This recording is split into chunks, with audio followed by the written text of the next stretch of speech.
Welcome into this haven of profound quiet, a space dedicated entirely to your deep and restorative rest. Tonight, we'll walk the silent paths of an ancient Zen monastery, allowing the timeless wisdom of the three marks of existence, impermanence, suffering, and non-self, to dissolve the rigid edges of your mind and prepare your body for sleep. Before we sink into the stillness, if you're comfortable doing so, take a moment to drop a comment below, letting us know what country you are listening from and the time of night, connecting us all through this shared intention of peace. The philosophy we explore tonight is experiential, designed to ease the fundamental anxieties that keep the mind tethered to worry, learning from Master Hiroshi that resistance to change is the root of restlessness, and acceptance is the true cradle of calm. If this harbor feels like a precious resource, and you wish to ensure that it remains a beacon of calm for yourself and others, we invite you to subscribe, joining our community, and helping to maintain the silence within this digital retreat. Now, let us bring our scattered awareness back to this moment, gently adjusting your position, allowing your body to find complete ease, sinking deeper as you release any lingering tightness, grounded, safe, and ready to receive the tranquility of the ancient path. The monastic garden. We begin our silent journey by crossing the threshold of the main gate, leaving the clamor of the outer world behind us, stepping onto a path meticulously swept clean of leaves and dust, feeling the cool, smooth pebbles beneath our bare feet. The air here is thin and crisp, scented by old moss and wet stone, carrying with it a profound stillness that instantly invites the nervous system to relax and slow its frantic pace. The silence is not merely an absence of noise, but a palpable, deep quality of peace, a quiet hum that seems to reside within the very structure of the ancient wooden buildings surrounding us, urging us to hold our breath just a little longer before releasing it with a sigh of soft surrender. We are now enveloped in the sacred geometry of the monastery, where every tree, every stone, and every shadow holds a lesson waiting to be received. Our eyes are drawn immediately to the simple, yet perfectly arranged Zen garden, a landscape of meticulously raked white gravel, punctuated by massive, dark, sculpted rocks that seem to emerge from the earth like the backs of sleeping giants. This garden, known as a karasansui, or dry landscape, is a living teaching aid, representing the vastness of the ocean and the immutable strength of the mountains, yet its most profound lesson lies in its ongoing, continuous maintenance, reflecting the first noble truth we explore tonight, anicca, or impermanence. Notice the flawless lines in the gravel, precise and deliberate, and consider how quickly a single gust of wind or a drop of rain can disturb this momentary perfection, reminding us that even the most carefully constructed stasis is merely an illusion. Master Hiroshi sits patiently at the edge of the garden, a figure of profound quietude, his robes the color of faded charcoal, blending seamlessly with the deep shadows cast by the moon. He points a gnarled finger not toward the grand rocks, but toward a single small maple leaf that has drifted from its branch, resting perfectly still in the center of the raked gravel ocean. This leaf, vibrant green only a few weeks ago, now carries the rich dying hues of deep crimson and rust, a miniature landscape of transition and decay laid bare before us. Its journey is complete, from budding energy to golden maturity, and now to silent descent, and in its very existence, it illustrates the absolute certainty that all compound things must eventually fall apart and return to their original elements. Let us focus our entire awareness onto the simple, textured surface of that fallen leaf. noticing the delicate tracery of its veins, the tiny imperfections along its edge, and the way the pale moonlight catches the slight curl of its dry form. By contemplating this leaf, we are contemplating our own body, our own feelings, and our own thoughts, seeing them not as fixed entities, but as processes in constant, subtle, unceasing motion, minute by minute, breath by breath. The leaf does not struggle against the wind that brought it down, nor does it resist the slow molecular process of disintegration. It simply rests in its nature, finding beauty even in its final state of relinquishment, offering us a profound visual cue for how to approach our own inevitable transitions. The master smiles gently, a smile that crinkles the corners of his eyes but leaves the rest of his face perfectly serene, and he offers a quiet quote, barely a whisper on the night air. Everything is constantly passing away, yet nothing is ever truly lost. It merely transforms into the next moment. This Zen observation underscores the idea that impermanence is not a tragedy, but the very engine of life and renewal. Without the falling of the leaf, there would be no nourishment for the soil, and without the ending of the day, there could be no promise of the morning's light. Our suffering often arises not from the change itself, but from the fiercely held belief that things should remain the same, that we can somehow freeze time or hold on to a fleeting perfection. Imagine now that the rigid expectations you carry about tomorrow, or the fixed definitions you hold about who you are today, are like the lines raked into the gravel, beautiful for a moment, but destined to shift and smooth out with the slightest disturbance. These mental structures are demanding and heavy, requiring constant psychic energy to maintain, keeping you perpetually on edge, trying to stabilize an inherently unstable universe. As we observe the leaf and the quiet garden, we consciously choose to release the need for that control, allowing the mind to understand, deeply and intuitively, that holding tightly to anything that is changing is a source of needless exhaustion. Feel the deep relaxation that comes with this realization. Nothing, absolutely nothing, is permanent, and therefore everything must be treated with a gentle, appreciative touch, recognized for its temporary beauty, and then released without struggle. This simple understanding disarms the anxiety that often keeps the subconscious mind churning through the night, worrying about future losses or clinging to past glories. The garden teaches us to cherish the present moment precisely because its perfection is fleeting, making it all the more precious, like the brief, intense scent of night-blooming jasmine that lingers only momentarily on the cool breeze. The master now lifts a small, polished stone from the garden and places it beside the leaf, silently inviting us to feel the contrast. The stone, seemingly eternal and hard, and the leaf, fragile and quickly dissolving. Yet, even the stone, over eons, will be worn down by wind and water into sand, demonstrating that even the slowest process of transformation is relentless and absolute. There is no escape from anicca,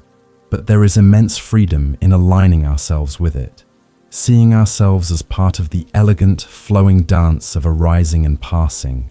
breathing in the profound truth of continuous transformation. We now turn away from the dry landscape, carrying the image of the leaf in our mind's eye as a soft reminder that all conditions are temporary, a foundational truth that is immensely soothing to the hyper-alert mind.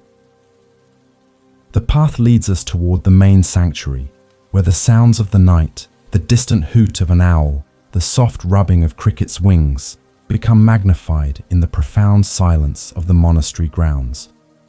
These natural sounds are not intrusions, but anchors, reminding us that the world continues its slow, unfolding rhythm without any effort from us, inviting us to match that effortless, resting tempo as we prepare to continue our journey. Let the final image of this chapter be the gentle settling of the leaf, surrendered entirely to the earth, having completed its cycle with grace and silence, teaching us the true nature of release. As we walk, feel your own body becoming heavier, more relaxed, deeply accepting the gravity that pulls you toward the supportive surface beneath you, allowing your thoughts to slow down like water nearing a quiet pond. We transition now to observe another form of fleeting beauty, deepening our understanding of how everything arises, lingers, and passes away, all within the boundless space of the present moment, guiding us further toward the deepest layers of restful sleep. The ephemeral bloom. Our path now curves gently toward a small, secluded pond, nestled at the base of a weeping willow, a place of profound visual serenity where the air is thick with the sweet, damp scent of fresh water and earth. It is here, under the soft illumination of a distant paper lantern, that the Master guides our attention toward a cluster of lotus blossoms, floating majestically upon the dark, mirror-like surface of the water, their petals unfurling in the quiet dignity of the early night. These blossoms, magnificent in their perfect symmetry and pristine whiteness, represent the temporary pinnacle of beauty, a moment of exquisite perfection that by its very nature is poised on the brink of change. We observe their current glory, feeling the delicate weight of their presence, knowing instinctively that this moment of peak bloom is inherently fleeting, a precious instant that cannot possibly be held or preserved against the flow of time. Focus your inner gaze upon the subtle shimmer of the lotus petals, noting how they seem to hold the ambient light, reflecting a pure, unblemished radiance that is often associated with awakening and purity in Buddhist teachings. The Master emphasizes that this flawless state is the result of a long, arduous process, the seed buried deep in the mud, the slow ascent through the murky water, and yet, even after achieving this remarkable state of emergence, the lotus is destined to close and wilt, perhaps even before the sun rises fully again. This rapid cycle of ascent and decay serves as a powerful metaphor for our own moments of joy or success. They are beautiful and necessary, but clinging to them with a desire for permanence only sets the stage for inevitable future disappointment and the suffering of dukkha. He encourages us to sit utterly still by the edge of the pond, letting the coolness of the night seep into our skin, urging us to experience the bloom not as an object to be possessed or captured, but as a momentary phenomenon that is inherently dynamic and alive. Listen closely to the softest sounds of the pond, perhaps the gentle plop of a small frog, or the silent glide of water insects across the surface, and let these sounds underscore the movement of life, confirming that even in this deep stillness, everything is vibrating and changing. The lotus blossom, therefore, is an ephemeral reminder that beauty is found not in stability, but in the unfolding process itself, from bud to full flower to eventual return to the soil.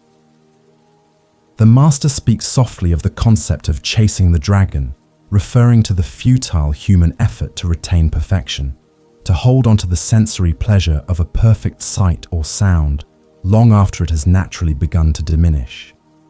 He illustrates how the mind, when confronted with a beautiful sight, immediately attempts to freeze it, to internalize it as a permanent memory that can be recalled perfectly. But this very act of attachment creates tension and cognitive dissonance. When the memory is later recalled, and it inevitably falls short of the original, the mind registers a subtle sense of loss and dissatisfaction, proving that the attachment to the fixed image causes more pain than the original passing of the bloom itself. As you breathe deeply, imagine you are gently offering the image of the perfect lotus, allowing it to drift away with your out-breath, releasing the subconscious demand that it remain pristine and unchanging. This practice of non-attachment to beauty is liberating, freeing the mind from the exhausting work of maintenance and preservation, allowing us instead to fully inhabit the fleeting experience without reservation. We cherish the light while it is here, knowing that the shadow will follow, and we appreciate the flower in its full bloom, understanding that its eventual closure is simply the next necessary stage of its existence, a stage that holds its own quiet beauty. He reminds us of the profound truth that everything that arises must also pass away, a truth that is simultaneously sobering and deeply comforting, acting as a soft balm on the anxious mind. If our troubles, our pains, and our moments of confusion are impermanent, then the knowledge that they too must pass away offers immense relief, assuring us that no difficult state of mind can hold us captive indefinitely. Similarly, our moments of peak happiness or joy are also transient, teaching us to appreciate them deeply without the crushing weight of trying to make them last forever, granting us the freedom to experience them fully.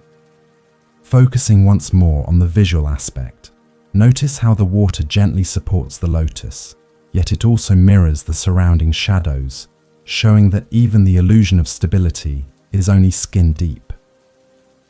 If a small ripple disturbs the surface, the reflection scatters into 1,000 fragments, demonstrating how easily our perception of reality and our perception of what is fixed and solid can be shattered by the slightest emotional or physical disturbance. This sensory experience reaffirms the teaching of Anika, prompting us to relax our grip on the notion of solid, unmoving reality and embrace the fluid nature of all things. The master now performs a quiet act. He uses a long, delicate bamboo pole to gently touch one of the floating blossoms, causing it to rock almost imperceptibly on the water. This subtle movement is enough to prove that even the most seemingly stable object is constantly being acted upon by external forces, illustrating the deep interconnectedness of all things and their perpetual state of flux. Even when the flower appears still, the water molecules around it are shifting, the air pressure is fluctuating, and its own cells are undergoing constant microscopic transformation. Let us internalize the lesson of the ephemeral bloom. To live in harmony with reality means accepting the inevitable decline and transformation of all things we hold dear, not as a source of sadness, but as the foundation of gratitude. We are given the gift of this fleeting moment, this perfect sight, this deep breath, this profound feeling of safety, and our only task is to receive it fully, without demanding a replay or an encore. This non-grasping is the heart of tranquility, the silent pathway to deep, unburdened rest. As we rise quietly from the edge of the pond, we leave the lotus blossoms to their slow, dignified fate, carrying with us the soft, pervasive fragrance of their temporary perfection, allowing the image to dissolve slowly into the peaceful darkness. This quiet acceptance of the rise and fall of beauty prepares us for the next, even broader illustration of impermanence as we move from the stillness of the pond to the active, ceaseless flow of the running stream, embracing the dynamic essence of constant, irreversible movement towards sleep, the river's constant journey.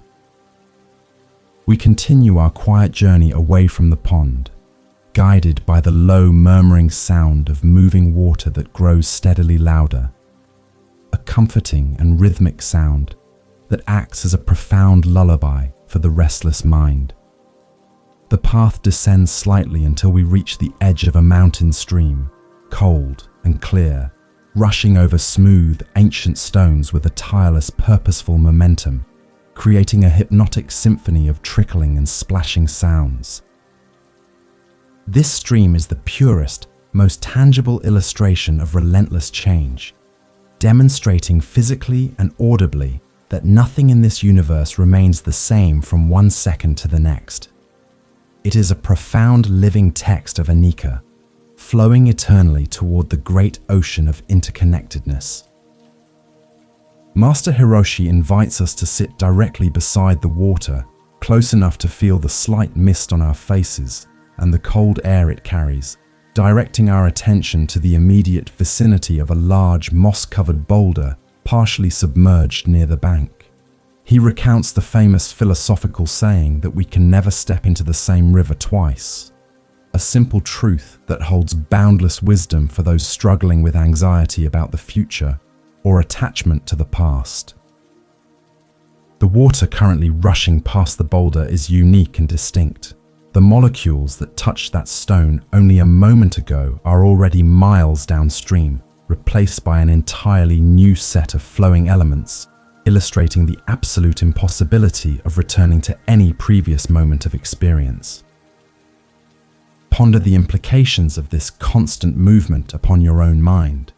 Your thoughts, feelings, and physical sensations are flowing just as swiftly as the water, arising out of nothingness and dissolving back into it without ever pausing for rest. The you that began listening to this narrative is already slightly different, having absorbed new sounds and sensations,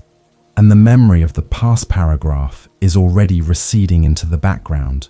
demonstrating that the self is an active, continuous verb, not a static noun. Resisting this fundamental current, trying to mentally recapture a pleasant feeling from yesterday, or fearing the uncertain arrival of a new sensation tomorrow, is as futile and exhausting as trying to hold the stream in your hands. The master draws attention to a small, specific bubble that forms momentarily on the surface of the water, catching the faint moonlight, surviving only for a fraction of a second before it bursts and is immediately absorbed back into the main body of the flow. That single bubble represents a fleeting thought, a sudden emotion, or a temporary identity we adopt. It arises out of the current, holds its form briefly with the illusion of solidity, and then naturally dissipates. He gently urges us to observe our inner mental states with the same objective, detached curiosity, allowing them the space to arise and pass away without granting them the power to define or dominate the entire stream of our consciousness. Listen closely to the unique sounds generated by the water's encounter with different obstacles. The deep rumble as it passes over larger stones, the quick, sharp splash when it hits a sharp edge, and the smooth, gentle hush as it glides over sand. Each sound is a direct consequence of the momentary condition of the riverbed, representing how our experience in life is constantly being shaped and altered by the conditions we encounter, confirming that experience itself is always conditional and contextual, never fixed or absolute. The river doesn't judge the obstacles, it simply finds the path of least resistance and continues its flow, a profound lesson in adaptability and surrender. We can now use the visualization of the river to perform a profound, calming mental exercise. Imagine every lingering worry, every moment of tension, every unresolved task still occupying your mind, as a small dry leaf placed gently onto the surface of the rushing water. Watch these mental objects being instantly carried away by the swift, steady current, diminishing in size and clarity as they move further away from the bank of your present awareness, demonstrating the power of releasing that which you cannot currently resolve. The river takes them effortlessly, requiring no struggle or active effort from your side, inviting you to rest deeply in the knowledge that they are literally out of sight and out of mind. The master emphasizes that the river's flow is both unstoppable and deeply peaceful because it makes no demands. It doesn't try to be slow or fast, broad or narrow, but simply is the flow in that precise moment, perfectly aligned with the conditions of its existence. This deep non-resistance is the true source of its power and constancy, a perfect parallel to the awakened mind that finds peace not by stopping the flow of thought, but by simply witnessing it without interference or judgment, resting comfortably in the seat of non-doer. Allow the constant, soothing drone of the water, the liquid music of transformation, to permeate the core of your being, dissolving any remaining knots of resistance in your nervous system. Feel the deep vibrational hum of the running water resonating with your own inner rhythm, slowing your heart rate and deepening your breath until your entire system matches the patient, relentless tempo of the stream. This alignment with the flow is the essence of tranquil sleep. We cease fighting the current and simply allow ourselves to be carried effortlessly toward the deep waters of restorative unconsciousness. The Zen quote provided by the Master here is simple, yet profoundly echoing the sound of the stream. Do not seek to follow in the footsteps of the wise, seek what they sought. Meaning that we should internalize the method of observation and acceptance rather than trying to replicate a moment that has already passed. The continuous journey of the river is the seeking. The surrender to the current is the path, teaching us that the only true and meaningful stability we can achieve is the stability found within the continuous, flexible process of letting go. As the sound of the water dominates our attention, we mentally commit to embracing the river's truth. Everything is in motion, everything is in transition, and every moment is fresh, new, and irreversible. This powerful understanding of anicca releases the paralyzing fear of change and the burden of history, allowing us to sink deeper into the protective silence of the night, knowing that our own existence is part of this grand, continuous, and safe flow of the universe. We prepare now to transition into a new aspect of the teaching, exploring how our resistance to this flow generates the inevitable experience of dissatisfaction, the shifting sands of self. We move away from the rushing sound of the stream, following the Master along a narrow, quiet path until we arrive at a small, sheltered clearing where the ground is covered not with damp earth, but with fine, soft, light-colored sand, perfectly raked and illuminated by the faint glow filtering through the surrounding canopy. This carefully maintained space is traditionally used for exercises in non-attachment and focus, offering a subtle, tactile environment perfectly suited for understanding how we constantly construct and deconstruct our own sense of self and reality. The Master gestures toward the sand and suggests a simple, childlike activity. We are to carefully and patiently construct a small, perfect mound, a miniature mountain, or perhaps a symbolic structure, focusing entirely on the process of creation with absolute dedication, bringing the entirety of our attention to the meticulous shaping of the grains. Now, as you settle comfortably onto the edge of this sandy expanse, allow the cool, smooth texture of the finely ground stone to seep through your fingertips, noticing the subtle resistance and the pleasing weight of the material as you begin to gather and mold it into form. Feel the dedication involved in this creation, the conscious choice of where to place each pinch of sand to ensure the stability and aesthetic appeal of your chosen shape, perhaps striving for symmetry or a pleasing natural curve. This act of construction mirrors the way we build our identities, layer by layer, selecting experiences, labels, and beliefs, investing significant emotional energy into creating a self that we desperately hope will be fixed, impressive, and enduring against the relentless winds of change. The Master observes this effort quietly, his presence calm and non-judgmental, allowing the profound focus required for detailed work to settle the rest of your mind, guiding your awareness away from external distractions and deeper into the quiet industry of the present moment. He reminds us that even this miniature mountain, built with such care and precision, is entirely conditional, reliant on the gentle humidity, the absence of strong wind, and the delicate balance of its own structure, inherently vulnerable to total dissolution at any moment. He asks us to reflect on how much anxiety we invest in protecting our self-constructs, our reputations, our opinions, our roles, from the inevitable forces that seek to level them. After a few minutes of meticulous building, when you feel a profound sense of attachment to the small, perfect form you have created with focused effort, the Master gently instructs us to perform the second, critical part of the exercise. Deliberately,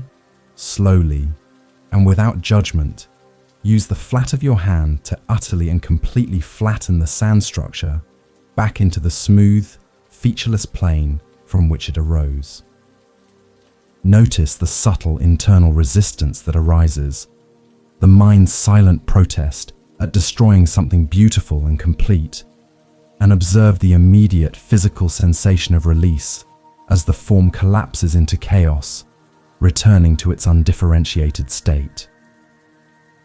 This deliberate act of destruction is not an act of cynicism or negativity, but a profound and necessary teaching on the nature of non-clinging, demonstrating that the value of the experience was entirely in the doing, the concentrated effort of creation,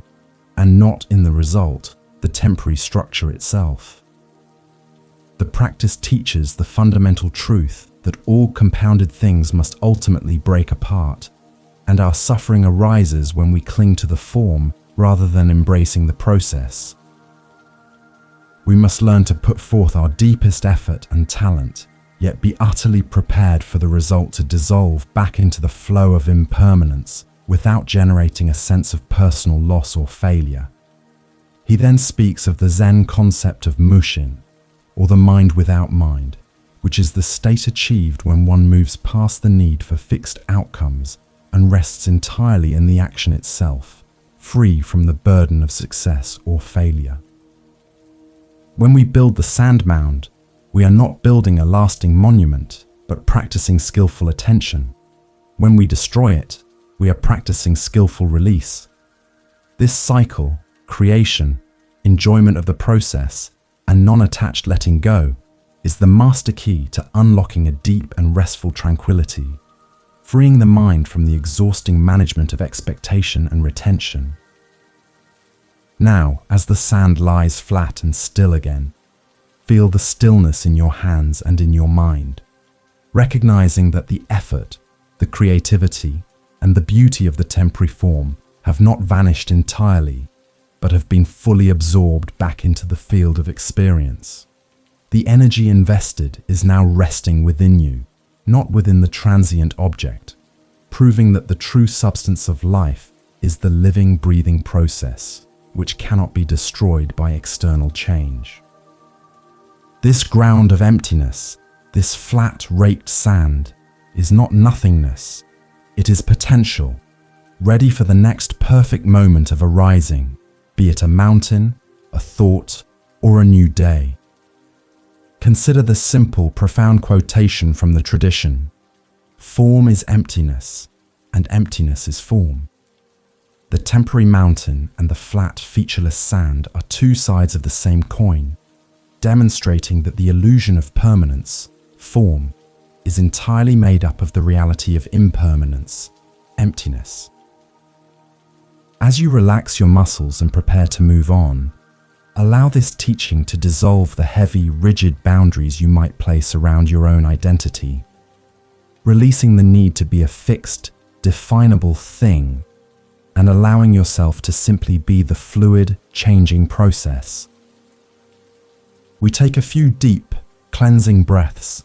letting the gritty, cool feeling of the sand be the final, tactile anchor to this profound lesson of surrender,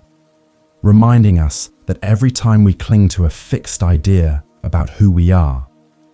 creating a fragile sand structure that will inevitably crumble and cause friction. The path to deep rest is to stop building things that must be defended and start trusting the inherent process of flow, releasing the need to define or label the self before we drift into sleep. The Master now encourages us to gently brush the sand from our hands and clothing, leaving the small clearing untouched and ready for its next lesson in impermanence, carrying only the sensation of release and the deep, silent knowledge that our essence is not in the material we gather, but in the ceaseless, effortless movement of letting go, preparing the mind for the final, soft transition toward the deeper philosophical lessons of the coming night,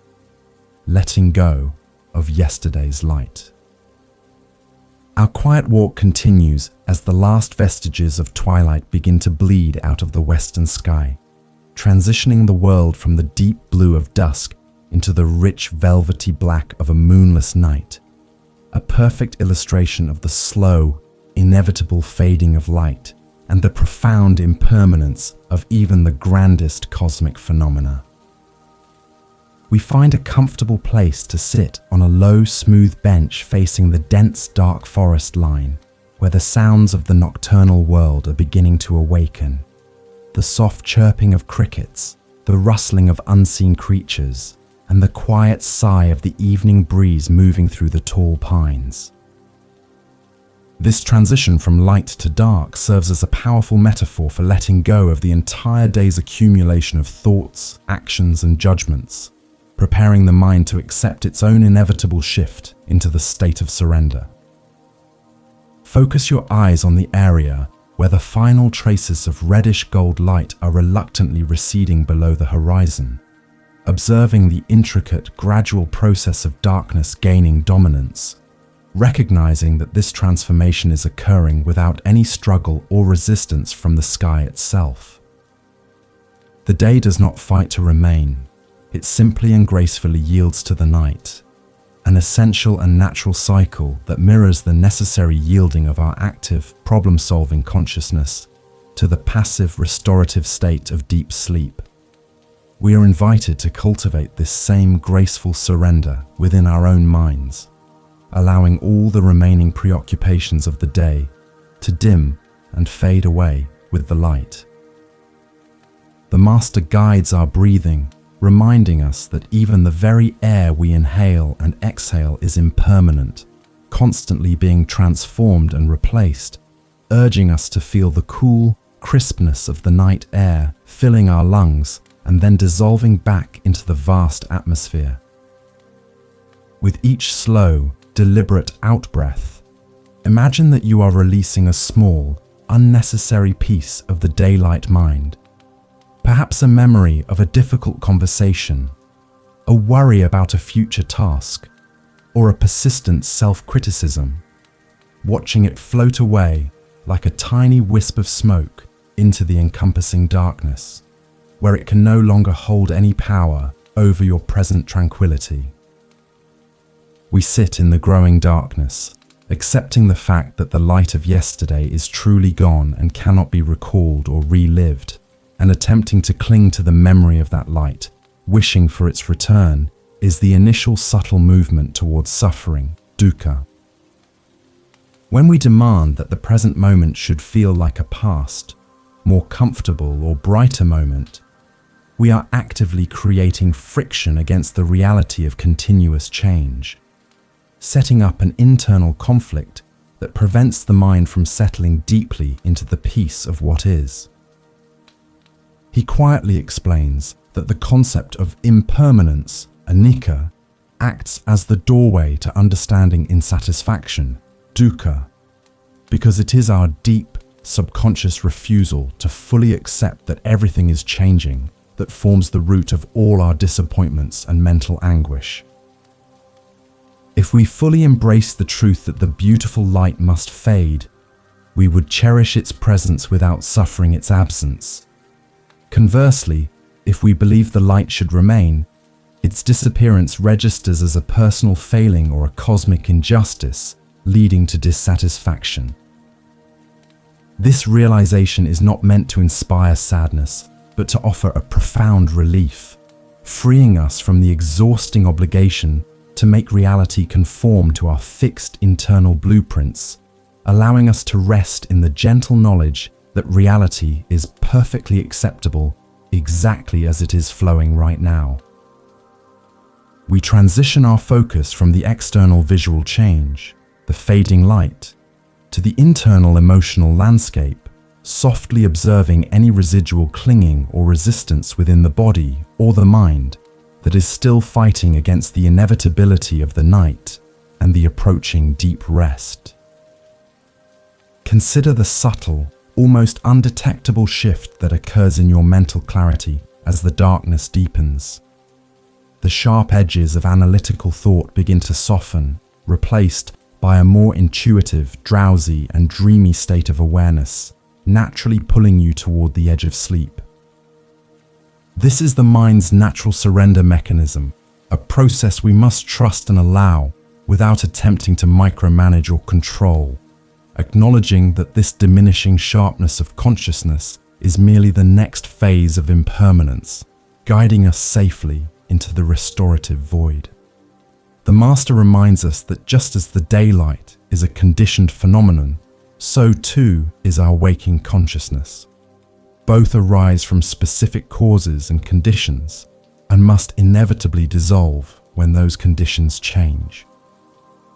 There is no fixed I that stays brightly awake when the conditions for sleep are present. The I is simply another temporary aggregate of consciousness that is now preparing to reorganize and rest, fully subject to the law of change, just like the sand mound and the fading light. We take a final, deep, integrating breath, feeling the cool air of the fully realized night on our skin, letting the silence settle like a blanket over any remaining mental chatter, accepting the profound peace that comes with the total acceptance of the moment's absolute transience. We release all thoughts of the morning's responsibilities and the day's history, resting securely in the space between yesterday's light and the deep slumber that awaits, fully prepared to explore the nature of resistance in the following chapters. The burden of holding still. We transition into the deep, quiet sanctuary of the Zendo, the meditation hall, where the air is still and cool, carrying only the faint scent of old incense and polished wood. The Master guides us to our meditation cushions, instructing us to assume a posture of absolute stillness, grounding our weight firmly onto the hard floor beneath the cushion, preparing for a long period of quiet observation. This commitment to physical non-movement is a crucial practice, not for its own sake, but because the stillness acts as a mirror, forcing the usually distracted mind to confront the subtle, yet powerful, arising of resistance and discomfort within the body. We intentionally set the stage to observe how the mind reacts when the body inevitably begins to protest against the rigidity of the chosen form, understanding that this friction, the gap between what is and what we wish to be, is the very essence of dukkha, or suffering. As the minutes lengthen into an extended period of silence, you might begin to notice the insistent, demanding messages sent from various parts of your physical form, perhaps a dull throbbing pain beginning deep in the hip joints, or a persistent tingling sensation spreading across a limb that has been deprived of movement. This internal chorus of discomfort is completely natural, a direct manifestation of the body's deep-seated aversion to any state that feels restrictive or abnormal, constantly seeking change, adjustment, and relief from the present experience. Pay close, non-reactive attention to the specific location and quality of this pain, noticing how the mind immediately begins to generate narratives about the necessity of moving, arguing persuasively that relief is the only sensible course of action, forgetting the intentional purpose of this difficult yet revealing practice, which is to simply observe the phenomenon. The Master reminds us, without speaking, that the primary cause of suffering, or dukkha, in this moment is not the physical ache in the knee or the tension in the back, but rather the fierce internal resistance we mount against the existence of that sensation. The powerful mental clinging to the idea that things should feel comfortable and easy. This aversion transforms simple bodily signals into profound mental agony. The discomfort becomes suffering only when the mind insists on arguing with reality, desperately wishing for the sensation to be different, to vanish entirely, or to be replaced by a feeling of profound ease. Observe how this conflict escalates the pain, tightening the muscles further and focusing an obsessive amount of mental energy solely on the desire for change, which paradoxically anchors you more firmly to the very thing you wish to escape, illustrating the exhausting futility of resistance. Notice how the mind, always eager to escape the immediacy of the present sensation, begins to project catastrophic scenarios onto the simple physical feeling, perhaps worrying that the discomfort signals permanent damage, or that the pain will continue indefinitely into the future, creating intense anxiety. This habit of mental magnification, where a tiny spark of physical sensation is fanned into a raging fire of anxiety, reveals the depth of our habitual conditioning to reject the fullness of the current moment if it contains anything perceived as negative or challenging. We must practice the radical acceptance of the sensation as it is, without adding the extra layer of narrative and judgment that transforms transient physical experience into enduring emotional suffering, allowing the sensation to simply be a wave in the vast, continuous ocean of our experience. Instead of tightening around the discomfort, we now gently practice the art of softening the edges of the experience, directing a warm, non-judgmental awareness toward the area of the body that is currently protesting the loudest, breathing directly into the tension with profound compassion. Allow the breath to become a soothing, rhythmic counterpoint to the sharp intensity, recognizing that this pain, like everything else, is constantly changing, arising and passing away with every subtle physiological shift, never truly remaining the same from one second to the next. By bringing softness and acceptance to the rigidity, we begin to dissolve the mental glue that holds the suffering together, separating the pure sensation from the manufactured story of affliction that often accompanies it, leading the body and mind toward greater tranquility. Just as the body feels it can endure no longer, the clear, resonating tone of the large monastic bell softly cuts through the dense stillness of the hall, signaling the end of the strict sitting period, an auditory signal of change that often brings immediate and profound physical relief. As you gently allow movement to return to your limbs, stretch slowly and mindfully, paying attention to the satisfying release of blood flow and the temporary subsidence of the intense discomfort you just experienced, acknowledging the power of impermanence to naturally resolve even the most stubborn of physical challenges. However, the Master reminds us that if we immediately cling to the feeling of relief and reject the memory of the pain, we have missed the core lesson, remaining trapped in the dualistic cycle of desire and aversion that defines dukkha. The resistance we observed in the Zendo is the exact same pattern we enact in the broader landscape of our lives whenever we encounter disappointment, loss, or contradiction. Whether it is resisting the changing opinions of a loved one or clinging stubbornly to an outdated vision of our own career path. Every time we attempt to hold still something that is inherently designed to move, be it a memory, an emotion, or a person, we create a static burden that generates inevitable friction against the living, flowing reality of anicca, the law of impermanence.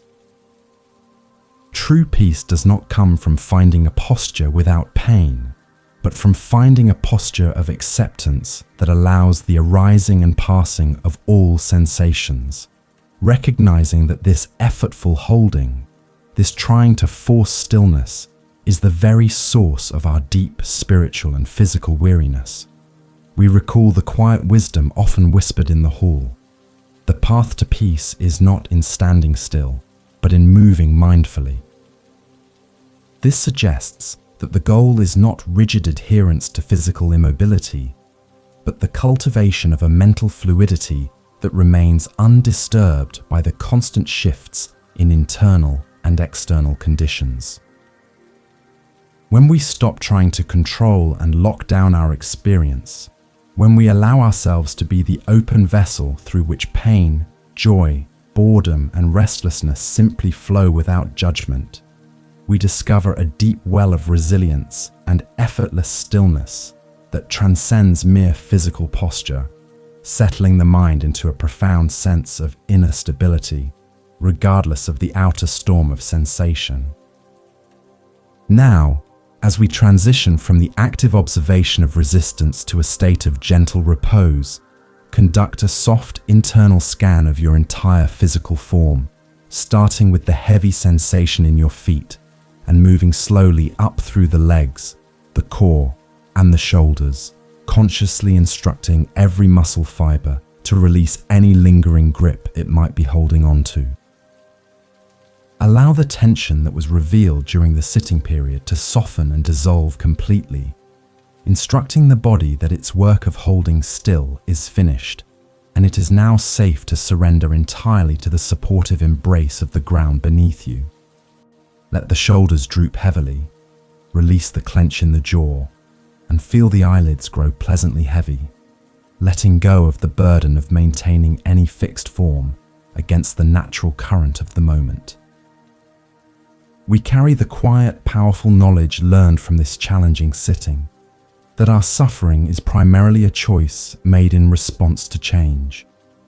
an exhausting dedication to resistance that keeps us awake and agitated, understanding that true liberation begins the moment we cease fighting the natural flow. We are learning to accept the presence of discomfort without demanding its immediate withdrawal,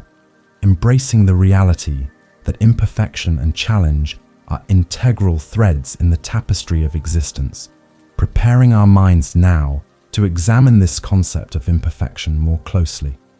moving toward the deep, restorative acceptance found in the beauty of what is broken and repaired. The cracked tea bowl. We follow the master out of the large zendo and into a smaller, intimately lit space dedicated to the profound simplicity of the tea ceremony, a sanctuary where every movement and object is imbued with mindful intention, offering a peaceful contrast to the earlier physical austerity. As he prepares the matcha, heating the water and arranging the implements, our attention is drawn to a single, humble tea bowl, a significant artifact that is clearly cherished, yet bears visible, striking lines of repair where golden lacquer traces the jagged paths of a former break, showcasing the art of kintsugi. This deliberate display of the repaired floor immediately contrasts with the cultural conditioning that teaches us to hide or discard what is broken, serving as a powerful, silent lesson against the crippling anxiety caused by the pursuit of unattainable, seamless perfection in ourselves and in our lives. The ancient Japanese practice of kintsugi, literally translating to golden joinery, is not merely a repair technique, but a profound philosophical stance that directly challenges the root of dukkha, stemming from self-judgment and the fear of imperfection. When the bowl broke, instead of discarding it as ruined, the fragments were carefully reunited and sealed, using a lacquer dusted or mixed with powdered gold, thus highlighting the cracks rather than concealing them, transforming the former injury into an illuminated feature of its renewed life. The master explains that the breakage and repair are now integral parts of the object's story, representing resilience and transformation, fundamentally asserting that the experience of being damaged does not diminish value, but actually enhances it, making the bowl richer, more complex, and incomparably unique in its enduring existence.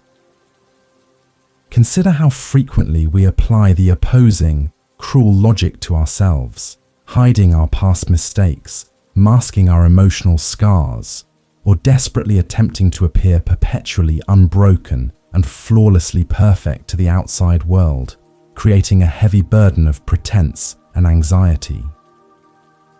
This persistent aversion to acknowledging our own internal cracks and breaks is a powerful source of dukkha, as the effort required to maintain the facade of seamless perfection is mentally exhausting and emotionally depleting, preventing us from ever truly settling into restful self-acceptance. We fear that if others see our vulnerabilities, our past failures, or our moments of intense pain, we will be deemed unworthy or diminished, projecting the demanding, unrealistic value system of disposable perfection onto our very being. As you carefully hold the mended bowl, feeling the slight ridges where the gold lacquer runs, let the warmth of the tea transmit a gentle, affirming message that your own personal history of struggle and recovery is precisely what contributes to your deepest strength and singular beauty, making you whole in a way that effortless perfection never could. The gold lines teach us that the process of repair, the difficult, vulnerable work of integrating past traumas and learning from devastating failures, is a sacred process that should be celebrated and openly displayed,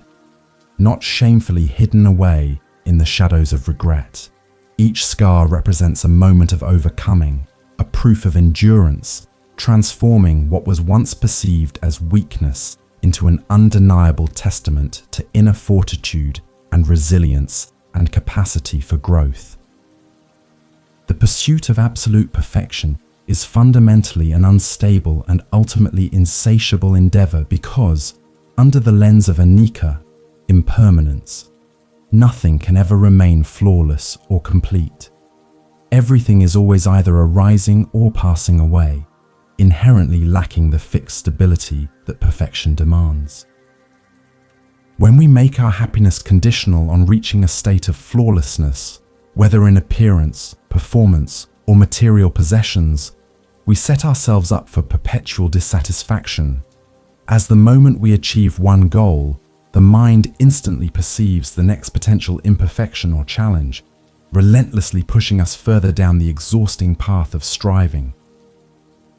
True contentment, the Master suggests, lies not in achieving perfection,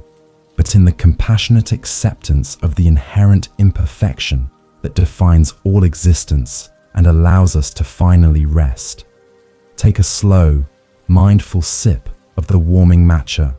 noticing how the texture of the golden repairs slightly alters the feel of the bowl against your lips, perhaps introducing a small, unexpected ridge or slight unevenness to the otherwise smooth ceramic surface. This sensory detail, the minor imperfection, grounds the experience in reality, reminding us that life is always slightly messy, often unexpected, and rarely perfectly smooth. Yet it can still be entirely beautiful and fully nourishing. The practice encourages us to savor the moment precisely because it is flawed, because the human element and the evidence of past struggles are present, making the experience relatable, tender, and uniquely real, fostering a deep gratitude for the present moment's conditioned reality. We use the image of the beautifully mended tea bowl as a strong protective shield against the harsh judgments of our inner critic, that relentless voice which constantly points out perceived shortcomings, cataloguing every minor misstep and failure with cruel precision. Imagine that you are applying the delicate gold dust of kintsugi to the areas of your own mind and past that you have judged most harshly, transforming those painful memories from sources of shame into illuminated signs of wisdom gained and compassion earned. Allow the realization to settle deeply. You are not defined by your mistakes, but by the courage and resilience shown in the process of putting the pieces back together, making you incomparably precious and demonstrating the depth of your own human story. The Master quietly references the aesthetic philosophy of wabi-sabi, which finds beauty precisely in the transient, the incomplete, and the imperfect, appreciating the subtle patina of age, the natural wear of time, and the elegant simplicity of things that are humbly flawed. Wabi-sabi is the opposite of the anxious, striving mind. It is the mind at rest, finding deep satisfaction in the natural, unadorned state of being, recognizing that a slightly irregular line or a weathered surface possesses a depth of character that polished, mass-produced uniformity can never attain. Embracing this philosophy means embracing your own natural state of flow and transformation, resting securely in the knowledge that you are beautiful because you are changing, not in spite of it, easing the internal pressure to conform to unrealistic ideals. As the final sip of warm tea settles in your body, bring this spirit of gentle acceptance into your preparation for deep, restorative sleep, allowing your mind to release any remaining critical thoughts or judgments about how the day should have unfolded, or how the coming night should be experienced. Surrender the need to be perfect in your relaxation, accepting if the mind is busy or the body slightly restless, understanding that even an imperfect state of rest is entirely sufficient and profoundly nourishing. The goal is not flawless sleep, but compassionate presence, allowing every imperfection to simply float by without generating the resistance that keeps the nervous system on high alert and prevents the natural descent into slumber. We leave the presence of the Master and the golden mended bowl, carrying the powerful, soothing wisdom that dukkha, the pervasive feeling of unsatisfactoriness, is often self-imposed through our stubborn refusal to accept the reality of brokenness and change. We are learning to love the cracks, to illuminate the mended places, and to find stability not in fixed perfection, but in the fluid, non-judgmental awareness of the present moment, preparing now to examine how this same longing for stability manifests in our expectations about external circumstances and internal emotions in the next phase of our contemplative journey toward deep rest. The illusion of stability. We leave the comforting, intimate space of the tea room and find a low, moss-covered stone bench nestled beneath an ancient pine on a small rise overlooking the monastery grounds, where the gentle evening breeze moves through the long, soft grasses below, creating shimmering waves of mutable color. The view is profoundly serene, yet even this perfect scene is defined by constant, subtle movement. The clouds drifting lazily across the darkening sky, the shift in the angle of the dying light, the sound of the wind rising and falling away, and the Master gently points out how we try to freeze this feeling of profound peace. We mistakenly believe that if we could just capture and stabilize this single perfect moment, our stability and contentment would be assured. But the moment slips away even as we observe it, and this intense, effortful resistance to the natural flux is precisely the core friction that generates dukkha, the pervasive feeling of inner unsatisfactoriness. Recall now a time of intense, flawless happiness, the kind of profound joy that feels utterly complete and perfectly sustained. Perhaps the memory of a deep connection or a moment of surprising achievement, allowing the memory to wash over you. The conditioned mind immediately begins to build an anxious, defensive fortress around that potent feeling, desperately promising itself that this specific state of joy will be permanent, that this elevated emotion represents the new, fixed reality that must be tirelessly maintained at all costs. When the inevitable natural ebb occurs, When the high tide of emotion recedes back into the vast, indifferent ocean of ordinary awareness, the mind does not accept this change gracefully. Instead, it suffers a profound disappointment, interpreting the simple, natural fading, not as predictable impermanence, but as a personal failure or loss, thus manufacturing intense, acute suffering from a simple, predictable flow of internal experience.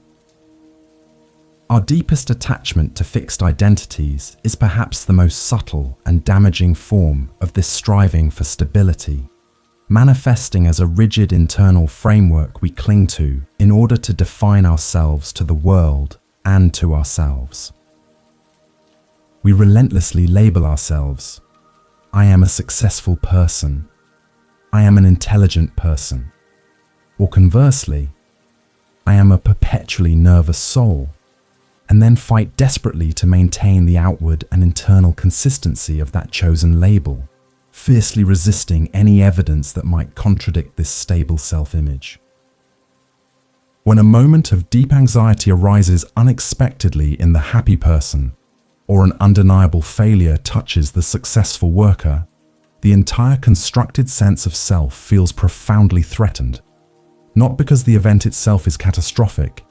but because the rigid mental framework of fixed identity cannot possibly accommodate the fluid, shifting reality of the moment, creating intense, unsustainable internal strife.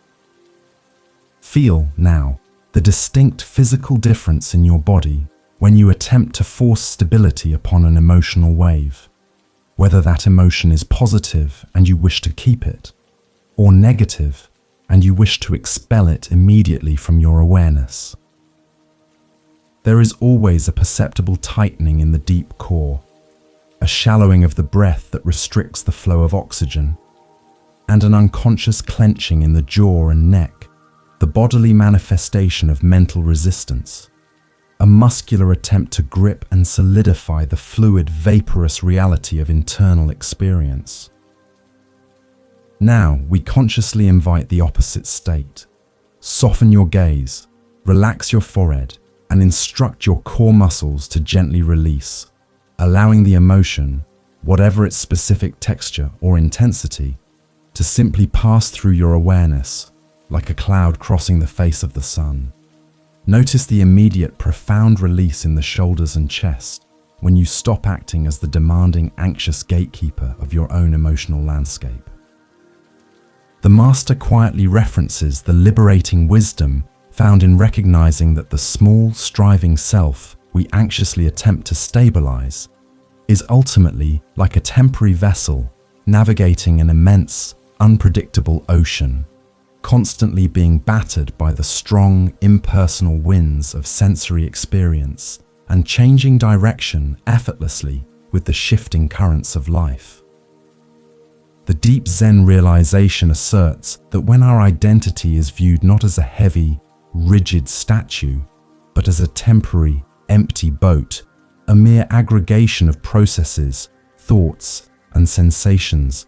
there is nothing truly concrete left to desperately defend, nothing that can be permanently damaged or catastrophically lost by the unavoidable shifting emotional tides. This profound, liberating understanding allows us to ride the largest waves of sensation without clinging desperately to the temporary, unstable stability of the deck, freeing the mind from the exhausting, unnecessary anxiety of constant maintenance. Whenever an external event threatens our cherished sense of established order, perhaps a sudden disruptive change in our comfortable routine, an unexpected criticism from a colleague,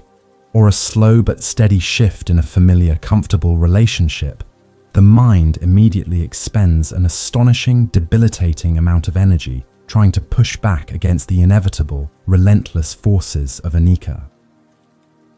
This massive expenditure of mental energy manifests as pervasive anxiety, obsessive and circular planning, deep-seated resentment toward the source of the change, or persistent, paralyzing fear,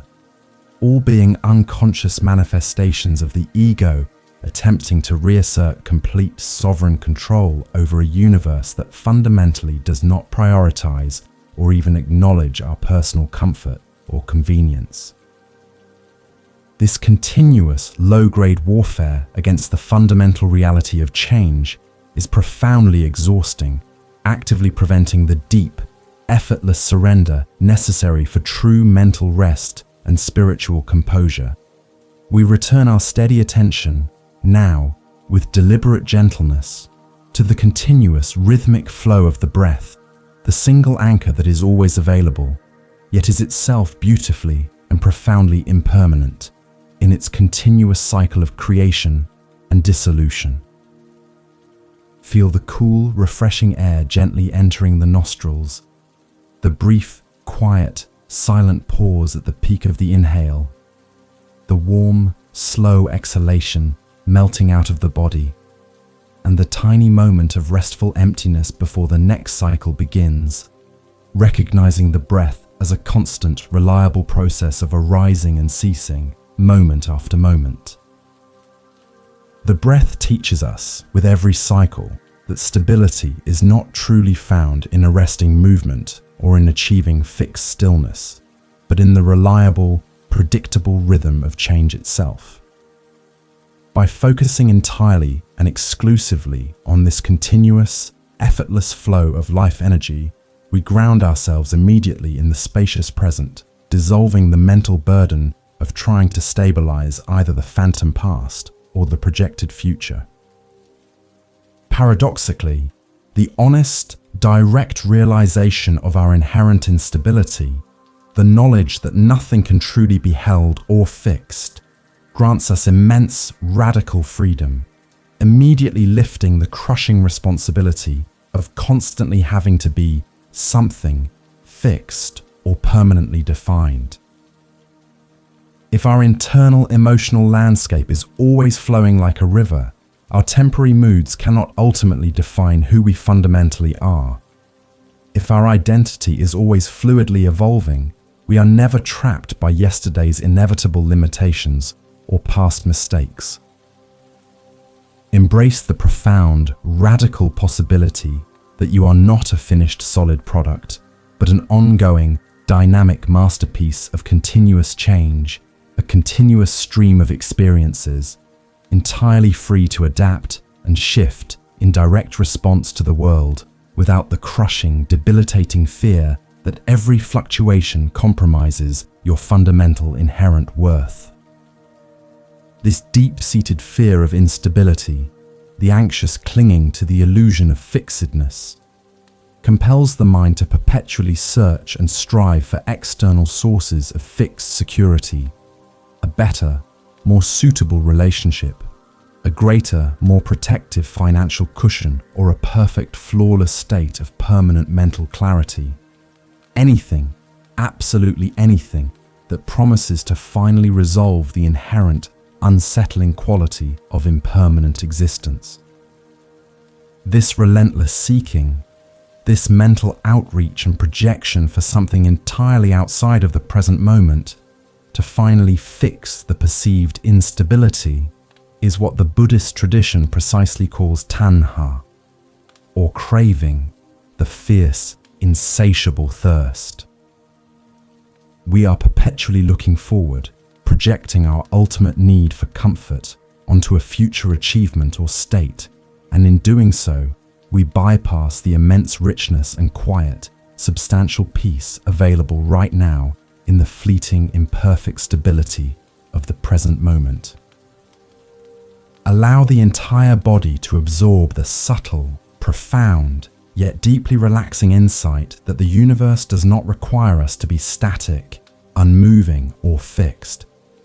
It only asks us to be genuinely and compassionately present with what is unfolding. Feel the pleasant, profound heaviness settling into your limbs, consciously releasing any lingering physical manifestation of the need for rigid control, the tight clench in the fists,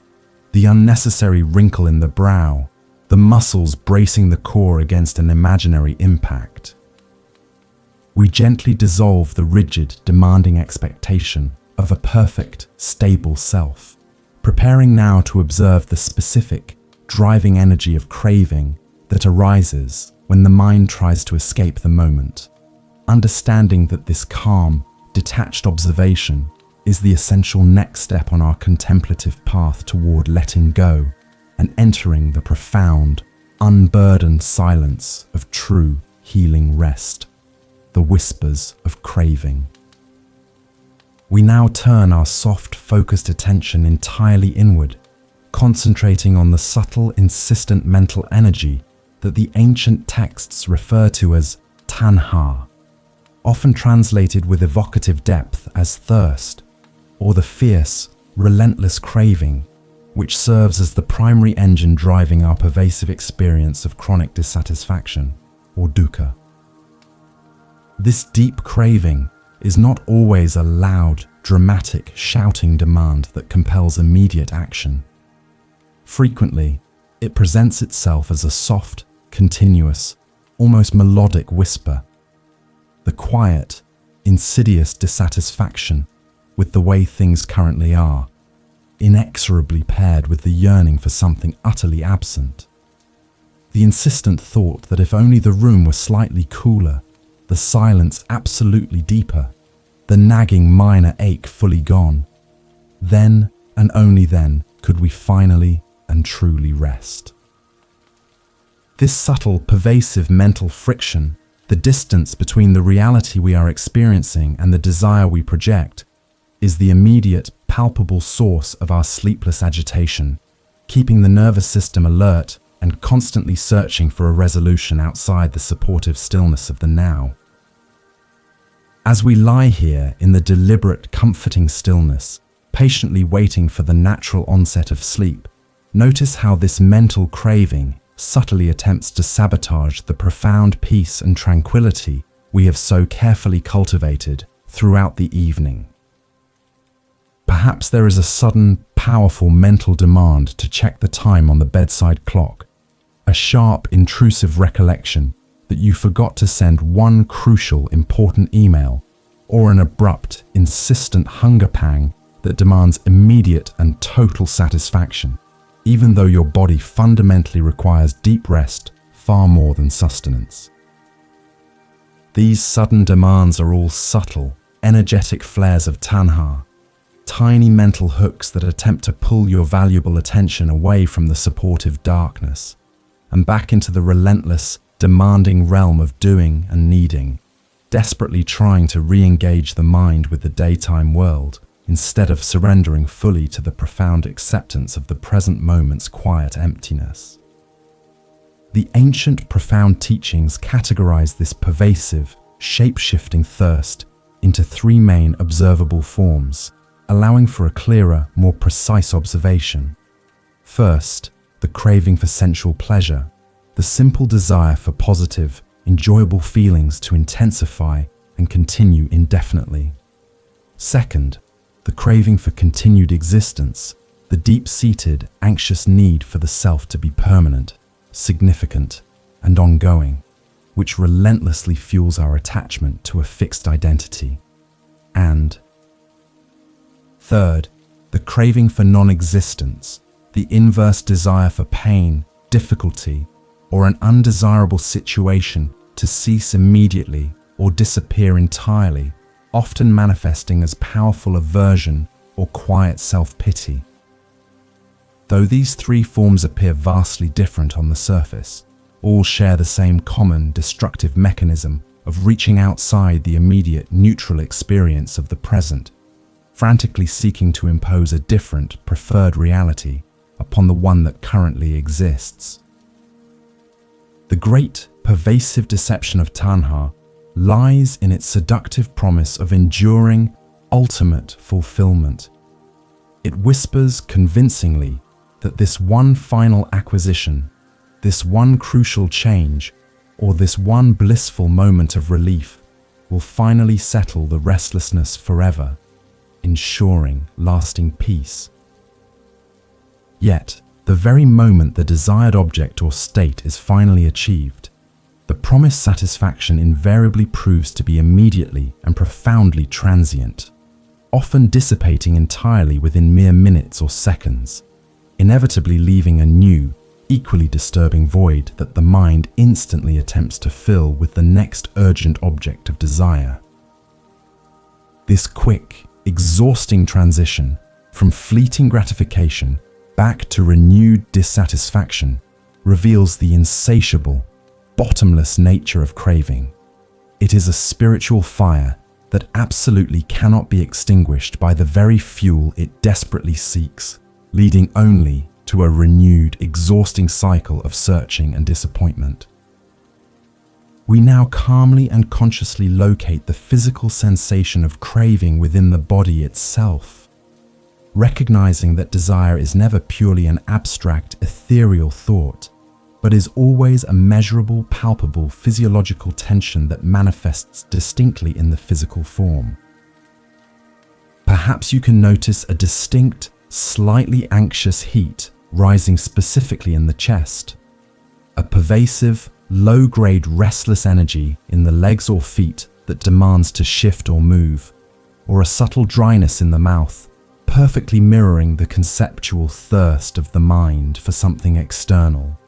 Observe these bodily manifestations without any judgment whatsoever, seeing them simply as neutral energy signals, not immediate mandates for compulsory action. By calmly and detachedly watching the physical discomfort of the desire, we create a necessary, liberating distance, transforming the desire's usually irresistible command into a passing, observable, and ultimately temporary phenomenon, stripping it of its compulsive, driving power. Master Hiroshi gently teaches that attempting to violently suppress or aggressively fight against craving only inevitably gives it greater energy, turning the internal mental landscape into a harsh, unsustainable battlefield and guaranteeing continued agitation and sleeplessness. Instead, we approach tanha with profound, unblinking curiosity and deep compassion, treating it gently like a confused, lost child who simply needs kind attention and gentle guidance, not swift, harsh punishment or rejection. When the desire to scratch a persistent itch or the urge to change a comfortable position arises, we simply acknowledge, silently, desire has clearly arisen, without executing the corresponding automatic action. This gentle but firm acknowledgement instantly breaks the habitual, automatic link between the demanding thought and the immediate physical response, allowing the craving to dissipate naturally, unsupported by the fuel of reaction and mental struggle. When we successfully identify a specific craving and allow it to pass entirely through the mind's awareness without taking a tenacious hold, when we patiently refrain from acting immediately on the urge to worry, plan, or seek superficial comfort, a small but profoundly significant space of internal liberation opens up. This spaciousness is the quiet, unexpected freedom that arises precisely when the mental gears stop grinding exhaustingly against the hard reality of the present moment. A moment of profound, unconditioned peace where the mind is neither anxiously chasing after the next pleasure nor desperately running away from the current sensation of pain. Rest deeply and securely in this open, empty space for a few conscious, slow breaths, recognizing that this non-clinging, effortless awareness is the very threshold of deep, restorative repose, the direct and powerful antithesis of the mental tension caused by the relentless, insatiable demands of desire. The Master quietly reminds us that the quietest, most subtle, yet profoundly revolutionary act we can perform in the quest for lasting, unshakable peace is to consciously and deliberately stop the mental chase, the endless, exhausting pursuit of the next stable, perfect, or necessary thing. The world outside will always continue to present challenges and stimuli, and the internal body will always experience continuous change and sensation. But when the vital fuel of craving is consciously withdrawn, these external shifts immediately lose their power to deeply destabilize our core sense of well-being and security. By simply ceasing the demand that things be definitively other than they are, by accepting the current level of physical comfort, the current texture of the thought, and the current rhythm of the breath, we dissolve the powerful illusion that happiness or rest is located somewhere external or in the future,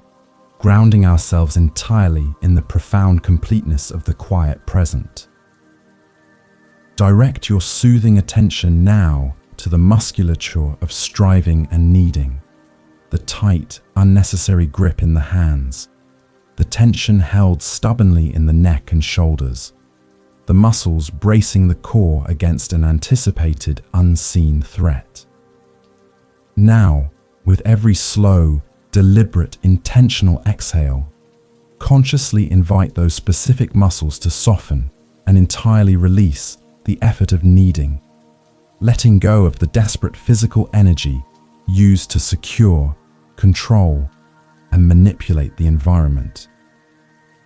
Allow the entire body to sink deeper and heavier into the supportive surface beneath you,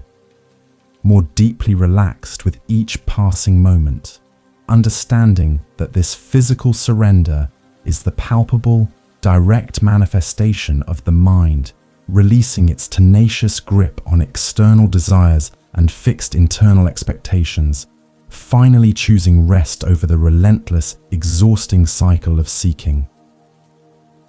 The core, fundamental reason why we suffer so deeply from impermanence, anicca, and why we are ceaselessly driven by craving,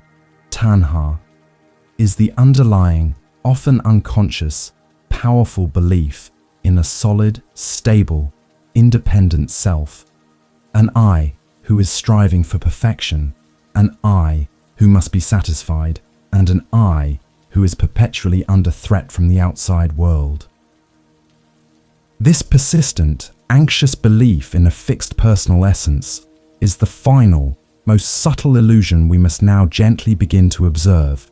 recognizing that if there is no inherently stable, independent self to fiercely protect, then the fear of inevitable impermanence and the demands of incessant craving immediately lose their ultimate controlling hold over our consciousness. We are now deeply prepared to explore this profound, liberating realization of interdependence and non-self, moving toward the ultimate emptiness and quietude that profoundly paves the way for the deepest, most unburdened level of peaceful, healing rest, finding refuge in acceptance. We have traveled far tonight, allowing our awareness to touch the difficult truth of relentless change, observing the pervasive dissatisfaction that arises from our futile attempts to stabilize the flowing river of existence. And now we arrive at a space of crucial, compassionate understanding. The fundamental difference between the raw, unavoidable pain of existence and the profound suffering we often create by resisting that pain. Master Hiroshi often recounts the metaphor of the two arrows, where the first arrow represents the initial, unavoidable physical or emotional discomfort, the fleeting ache in the knee, the sting of an accidental slight, the simple natural feeling of sadness, which is an impersonal fact of life. The second arrow, however, represents the intense, self-inflicted mental suffering that arises from immediately reacting to the first arrow with judgment, rejection, intense aversion, or desperate, frantic self-pity. And it is this second arrow of unnecessary, painful resistance that we now practice gently and compassionately putting down. This crucial shift in perspective allows us to focus our entire attention with great clarity and profound gentleness, not on the event or the feeling itself, which is already gone or in the process of dissolving, but entirely on the stubborn, persistent mental reaction we habitually mount against it, recognizing that this reaction is the single, controllable element in the entire chain of experience, Observe with quiet detachment how the mind automatically begins to generate intensely repetitive narrative loops, stories of victimization, tales of unfairness, or detailed anxious plans for immediate escape and radical remediation, all of which serve only to amplify the initial, transient discomfort and ensure its painful, prolonged retention within the sensitive nervous system. Instead, we now consciously choose to interrupt this exhausting narrative cycle, returning our deep, soothing attention instead to the simple, neutral act of breathing, recognizing that the breath remains entirely unaffected by the loud, dramatic complaints of the suffering mind. True, radical acceptance is not a passive, resigned surrender to perpetual suffering, nor is it a forced, uncomfortable embrace of unpleasant circumstances. Rather, it is a profound, active realization that struggling against the undeniable, unchangeable facts of the present moment consumes vast, debilitating amounts of mental energy that could otherwise be dedicated entirely to genuine healing and deeply restorative rest. When we finally cease the anxious, exhausting fight against the reality as it is, the rigid muscular armoring around the heart and abdomen immediately begins to soften, allowing the nervous system to switch from the high alert state of defense to the quiet, receptive state of deep, nourishing rest. Feel the pleasant, subtle difference in your core musculature as you consciously instruct your body and mind to simply release the burden of having to fix, change, or control the immediate, fleeting experience of this present second. The master often reminds his students that peace is ultimately not found in the perfect arrangement of external circumstances, a goal that is inherently impossible to maintain due to anicca, the relentless impermanence, but is discovered entirely in the internal space of non-resistance, the quiet, spacious awareness that arises when we consciously choose to stop arguing with life's messy, imperfect, and intensely flowing reality. Imagine that you are gently standing on the shore of a vast, turbulent, churning ocean, watching the large, imposing waves of difficult sensation crash and dissolve upon the stable sand. Acceptance is simply the act of watching the immense, powerful waves without the anxious, futile attempt to push them back out to sea,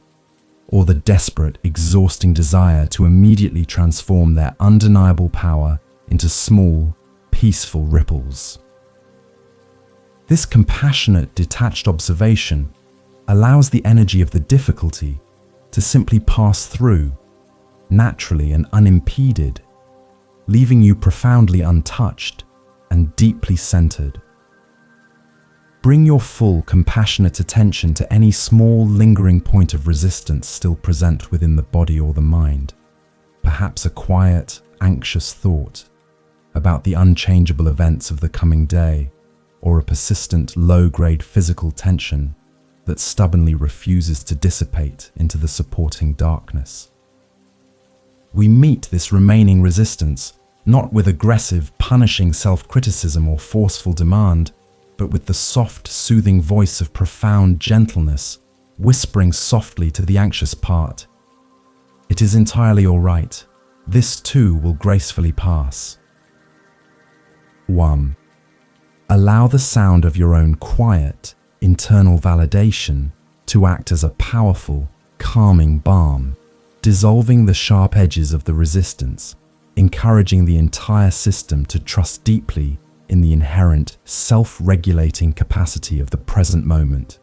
which is always moving, always changing, and always ushering in a fresh, unburdened new second of awareness. In the profound silence of the monastery, Master Hiroshi teaches the deep, healing wisdom of allowing space for everything, refusing to reject or judge any incoming sensation,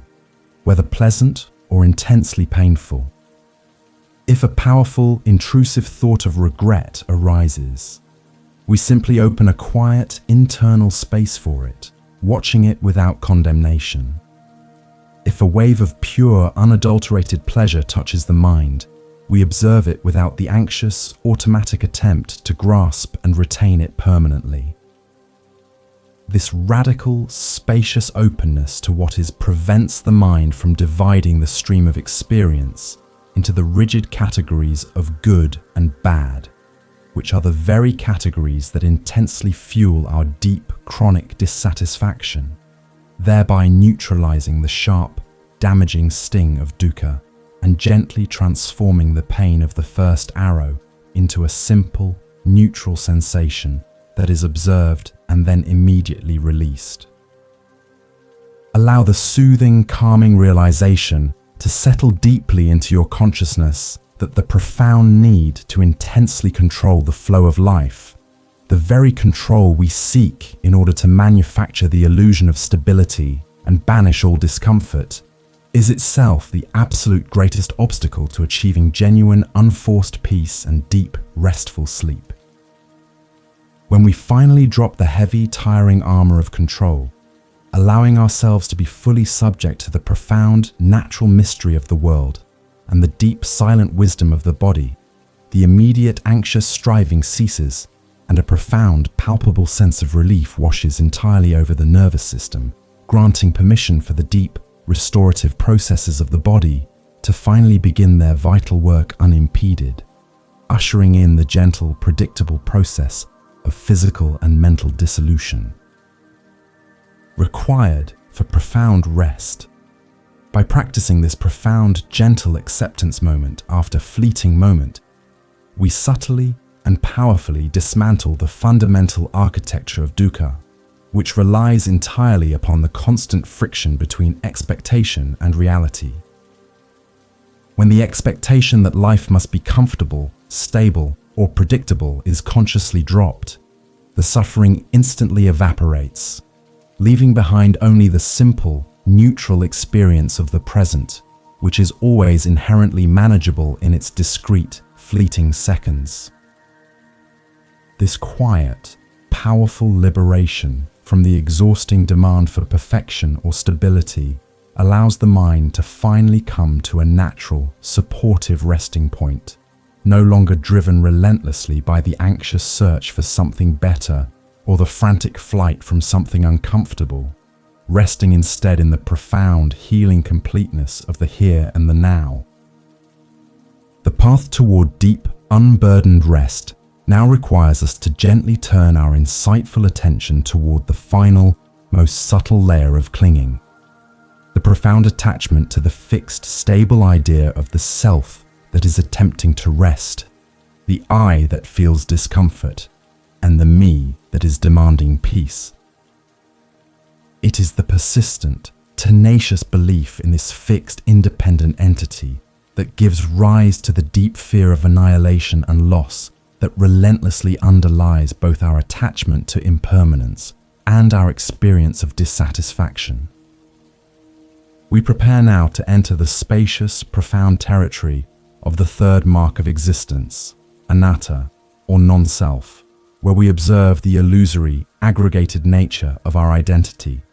recognizing that the deep, liberating relief of true rest comes only when the burden of defending and sustaining this separate, fixed ego is entirely laid down for the night, dissolving effortlessly into the boundless, supportive darkness. Take 3 final, slow, deep, intentional breaths, each exhale representing a profound, conscious release of resistance. Release the resistance to impermanence. Release the resistance to discomfort. And release the resistance to the moment as it is,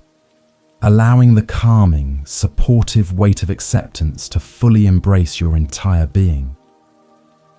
Feel the pleasant, soothing heaviness of your limbs as they sink more fully into the supportive surface, the muscles of the face entirely relaxed, the forehead smooth, open, and free from the effort of anxious thought, preparing the entire system to receive the final, deepest wisdom that will entirely dissolve the illusion of separation and guide us into the profound, unburdened quietude of sleep. The empty cup. We transition now with utmost gentleness and serene purpose, to the profound and ultimately liberating final contemplation of the three marks of existence, focusing entirely on anatta, often translated with careful nuance as non-self or no essence, which is the ultimate, crucial antidote to the persistent, anxious suffering derived from clinging fiercely to a fixed, permanent, and inherently separate identity. The very idea of a solid I that is either successfully succeeding or painfully failing. Master Hiroshi introduces this subtle, foundational concept, not with dense philosophical argument, but with the gentle, familiar imagery of the Zen tea ceremony, where the student is often instructed to entirely empty their cup before the master can pour the new. Transformative tea, serving as a powerful, visceral metaphor that teaches the mind must first release its rigid, preconceived notions of who it is, before it can possibly absorb the vast, flowing reality of its interconnected, non-essential. Nature.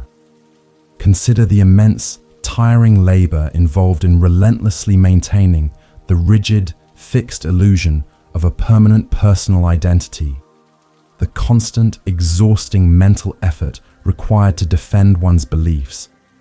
to prove one's innate worth, to meticulously curate the external presentation of the self, and to intensely filter the continuous stream of sensory data to fit the self-imposed, narrow narrative of me.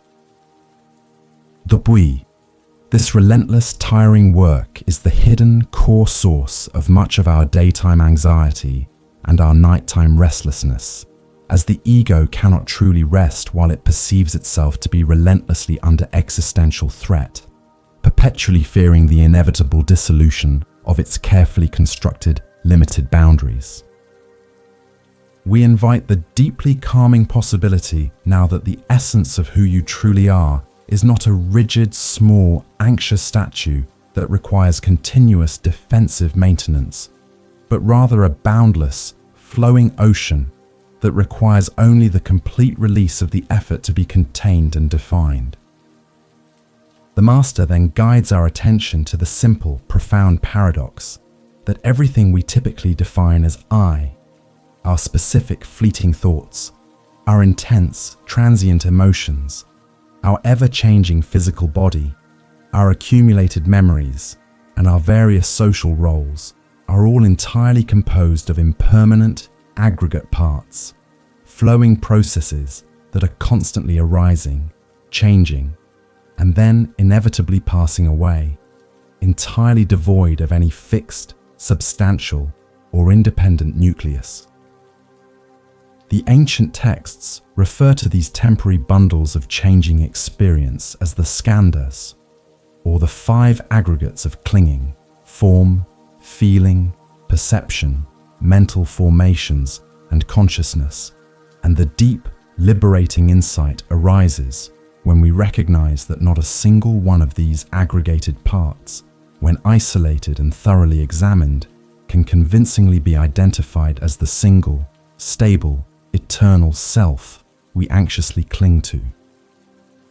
When we observe this body, for instance, we see not a permanent vessel, but a fluid system of continuous replacement and change, utterly dependent on external factors like the food we consume, the air we breathe, and the sunlight that powers the world.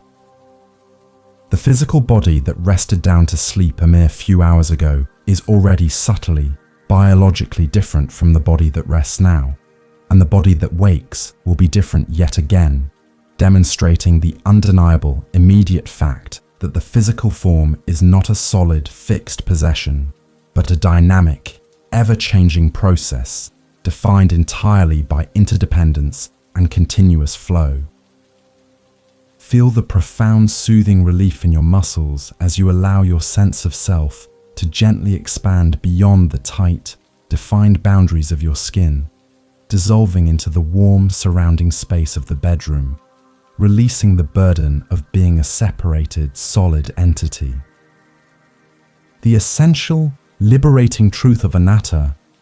is not a nihilistic assertion that you do not exist, which often triggers fear in the conventional mind, but rather the gentle, compassionate assertion that you do not exist in the rigid, limited way you desperately imagine. Mao, the absence of a fixed, permanent, independent self immediately reveals a deeper, more profound reality, the ultimate interconnectedness of all things, the fundamental dependence of every phenomenon upon every other phenomenon, dissolving the illusion of separation that fuels the painful sense of alienation and loneliness. We are gently instructed to view ourselves not as isolated islands fiercely resisting the currents, but as intricate temporary whirlpools within the vast, unified, infinite ocean of consciousness, where the water of the whirlpool is entirely indistinguishable from the water of the surrounding sea. As you lie still and deeply comfortable, we begin a gentle, silent inventory of the components of self that we are temporarily laying down for the night, much like an exhausted traveler carefully placing their heavy backpack by the quiet door. Gently release the intense attachment to the day's specific personal thoughts, the plans, the worries, the fleeting judgments, recognizing them simply as transient mental formations, not the fixed essence of who you are.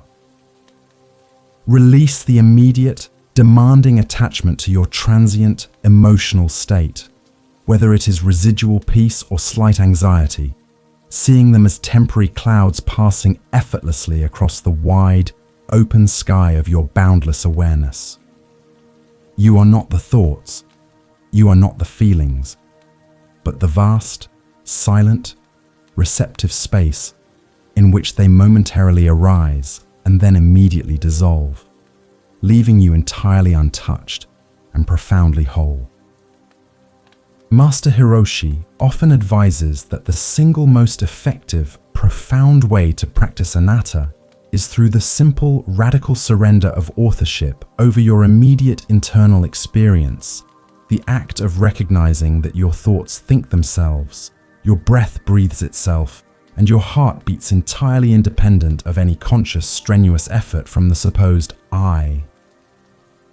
Observe the next thought that drifts across the vast screen of your mind. Instead of immediately claiming ownership by declaring, "I am thinking this specific thought," simply observe it arise spontaneously from the deep silence, recognizing it as an impersonal event happening in consciousness, not an action specifically commanded by a fixed, centralized commander. This gentle, profound release from mental authorship immediately dissolves the continuous, self-referential chatter that keeps the mind anxiously awake and deeply burdened. The profound, radical acceptance of non-self immediately acts as a powerful, potent balm for the exhausting, pervasive worry about future security and the debilitating regret about past events. Because when there is no fixed, independent self to defend or permanently sustain, the intense, emotional charge of past failure and future threat instantly dissipates. The past becomes a series of impersonal recorded events that happen to a collection of temporary aggregates, and the future becomes simply a vast, open potentiality rather than a fixed stage upon which the small, anxious ego must desperately perform and defend its existence. This deep, non-clinging view releases the mind from the heavy chains of narrative history and anxious projection,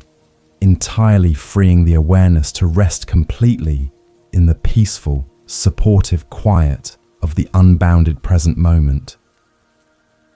Rest now in the deep, powerful understanding that the sense of a stable, separate self is merely a useful, temporary convention, a practical tool for navigating the demanding material world, but it is utterly unsuitable as a final, absolute identity upon which to build lasting peace or to achieve deep, unburdened sleep. Allow the quiet, profound realization of your fundamental interconnectedness to settle deeply, allowing the gentle, comforting energy of the universe to hold you effortlessly, removing the heavy personal responsibility of having to hold yourself together entirely alone. The empty cup is not a symbol of lack or depletion. It represents the immense, limitless potential that arises when all definitions and rigid structures are completely laid down, paving the way for the profound, all-encompassing, transformative stillness. We have now gently observed all three fundamental marks of reality: the profound transience of anicca, the exhausting dissatisfaction of dukkha, and the ultimate liberating emptiness of anatta. We are now deeply prepared to synthesize these powerful insights, weaving them together into a final, comprehensive realization that provides the ultimate refuge from anxiety and the deepest foundation for healing, restorative sleep.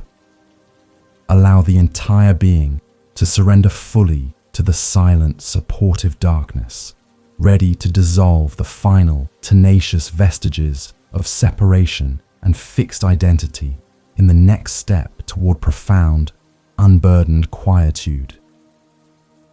Interdependence of the willow tree. We gently shift our contemplative gaze now from the act of acceptance itself to the profound, quiet evidence of non-self, or anatta, as it is perpetually demonstrated by the natural world surrounding the silent, resting monastery walls, observing how the realization of radical interconnectedness effortlessly dissolves the deep, persistent illusion of separation that so intensely burdens the heart. Master Hiroshi often guides his students to the edge of the pond where the ancient, magnificent willow tree grows, its fluid, weeping branches trailing softly into the dark, reflective surface of the water, a perfect, serene visual representation of yielding and complete reliance on the greater whole. We contemplate this immense living organism and understand immediately that it possesses no inherent fixed essence of willowness that exists entirely independent of the water that feeds its deep, strong roots, the rich, supporting soil that cradles its base, or the distant, warming light of the sun that continuously fuels its entire, magnificent existence. It is, quite simply, an intricate, temporary aggregate of external conditions, and by meditating deeply on this truth, we begin to loosen the tight, demanding grip on our own rigid self-definitions. Focus your inward eye on the gentle, soothing movement of the willow branches, imagining how they sway and ripple with the slightest, barely perceptible movement of the nighttime air, demonstrating the fundamental quality of yielding that is entirely foreign to the anxious, fixed ego, which desperately attempts to stand entirely still against the powerful, relentless currents of time and change. Notice the subtle, fragrant scent of the damp earth beneath the tree, rising softly in the cool, still air, and recognize that this scent is a tangible, undeniable manifestation of the life and death cycle, the breakdown of old material becoming the nourishing foundation for new, vibrant growth, a continuous, flowing transformation where separation is revealed to be a mere, temporary illusion of the senses. This radical, restful interdependence suggests that seeking your own fixed, independent identity is as futile as attempting to isolate a single essential molecule of water from the vast, dark expanse of the supporting pond. The vast root system of the majestic willow tree stretches silently beneath the entire ground of the monastery, invisibly connecting its life force to every other plant, every patch of soil, and the hidden subterranean stream that flows continuously far beneath the surface. illustrating perfectly the concept of pratitya samutpada, dependent origination, which is the deep, fundamental truth that nothing and no one exists entirely in isolation, but only as a crucial, temporary node within an infinite, immensely complex network of causes and conditions. When we fearfully cling to the concept of a separate, rigid I,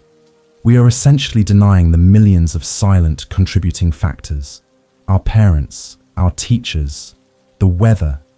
the specific language we learned, the very food that sustained us this afternoon, that ceaselessly brought this particular manifestation of consciousness into being. And it is the exhaustion inherent in this fierce denial that keeps the mind from settling into deep, restorative peace. Master Hiroshi often teaches that the moment you genuinely perceive the deep, inherent interconnectedness of all phenomena, the anxious, burdensome weight of personal, isolated responsibility naturally begins to lift, replaced instead by a profound, pervasive sense of relief and belonging that is deeply conducive to sleep. If your existence is not an isolated, singular achievement, but a collaborative, flowing process driven by countless external factors, then the intense, personal anxiety over failure or success becomes instantly irrelevant, as the self is released from the desperate obligation of having to maintain and defend its own fragile, temporary structure entirely alone. Feel the supporting energy of the immense earth beneath you, recognizing that the gravity holding your body safely in place is the same gravitational force that keeps the stars in their silent, celestial orbits, linking your quiet, individual rest to the massive, peaceful architecture of the entire sleeping universe. Consider the simple, immediate sensation of your own gentle, calming breath. The oxygen you effortlessly inhale was recently exhaled by the very trees and plants surrounding the dark, resting monastery garden, and the carbon dioxide you release returns to support their continued existence, a perpetual, seamless, and completely unmanaged exchange that happens every few seconds, erasing the false boundary between your inner and outer environment. This constant, unavoidable exchange confirms that the self is not merely located inside the skin, but is actively extended throughout the entire world, flowing continuously into the cool, soothing air and the soft, supporting energy of the night, rendering the rigid conceptual boundary of the individual utterly meaningless and providing a profound, comforting permission to entirely let go of the tiring effort of self-containment. Imagine the deeply relaxing sensation of becoming one with the gentle, cool darkness that softly envelops the entire room, allowing the specific, individual contours of your body to gently dissolve and merge with the surrounding silence, removing the need for the brain to meticulously track the boundaries of where you end and where the rest of the supportive surrounding world begins. This meditative practice of dissolving the fixed boundary is not an act of losing oneself, but a profound, liberating realization of the boundless nature of one's true being, where the intense, private anxiety of the ego is completely overwhelmed by the quiet, immeasurable stability of the interdependent whole, much like a tiny, fearful drop of water that finally realizes it is already an inseparable, eternal part of the vast, calming, endless ocean. When the concept of a fixed, separate self is dissolved by the serene clarity of interdependence, the persistent, nagging fear of death, which is simply the ego's intense fear of the annihilation of its imagined fixed form, also begins to gracefully dissipate, replaced by the profound, quiet assurance of returning to the continuous, cyclical flow of the natural world. Master Hiroshi often teaches that the tree, does not fear the autumn shedding of its leaves, because those leaves return their energy to the soil that sustains the whole. And similarly, the energy of your consciousness returns effortlessly to the boundless awareness from which it temporarily arose, offering an immense, deeply soothing relief from the constant, exhaustive struggle for permanence that often keeps the mind tragically separated from the deep, healing peace of the present moment. The gentle, steady rhythm of your own heart now mirrors the quiet, persistent pulse of the earth itself, an intricate biological clock that operates entirely without the conscious, intentional intervention of a fixed I, demonstrating that even the core functions of life are ultimately impersonal, interdependent processes flowing naturally from the deep, pervasive wellspring of universal life force. We are not therefore defined by the small, anxious decisions of the ego, but rather by the continuous, immense, unmanaged processes of life, breathing, circulating, metabolizing, that connect us seamlessly to every living being and every physical law, allowing us to rest profoundly in the quiet trust of these self-regulating, magnificent natural forces that guide us gently toward the unburdened stillness of sleep. Allow the deep wisdom of the flowing willow tree to saturate your entire being, absorbing the lesson that strength is found not in rigid, isolated resistance, but in soft, fluid yielding and complete, unwavering reliance on the vast, supportive network of existence, transforming the terrifying prospect of losing the self into the profound, peaceful liberation from the immense effort of having to maintain it. This fundamental truth of our lack of separate essence is the quiet, essential precursor to the deepest kind of rest. The rest that is free not only from physical effort and emotional distress, but also from the relentless, tiring burden of fixed identity, paving the way for the profound, all-encompassing peace. As the soothing, contemplative silence deepens, we prepare to shift our tranquil focus from the external, natural illustration of anatta, the beautiful, flowing willow tree, to the internal, psychological mechanism that gives rise to the persistent illusion of self, gently examining the precise, impermanent components that we habitually gather and desperately cling to, mistakenly labeling them with the singular, heavy, fixed term of I. We will now meticulously, yet softly, deconstruct this entire bundle of clinging, identifying each fleeting conditional component, allowing the profound, healing realization to settle that since the entire structure of the self is composed entirely of transient, aggregated parts, there is ultimately no fixed, enduring entity left behind to feel anxiety, regret, or the desperate need to stay tirelessly awake. The bundle of skandhas. We now venture with profound gentleness and immense clarity into the deepest, most foundational teaching of anatta, where Master Hiroshi invites us to meticulously deconstruct the entire complex experience of being human into its fundamental, flowing components, known in the ancient texts as the skandhas, or the 5 aggregates of clinging, a profound meditation designed to reveal that the I is not a solid, fixed, essential entity, but merely a constantly shifting, temporary bundle of impersonal processes that we mistakenly cling to with fierce, exhausting dedication. This is not an abstract, complex intellectual study to keep you awake, but a deeply calming practice of quiet, soft identification and profound, gentle release, allowing us to physically feel the immense, soothing relief that comes when we finally put down this heavy, unnecessary bundle that we have meticulously carried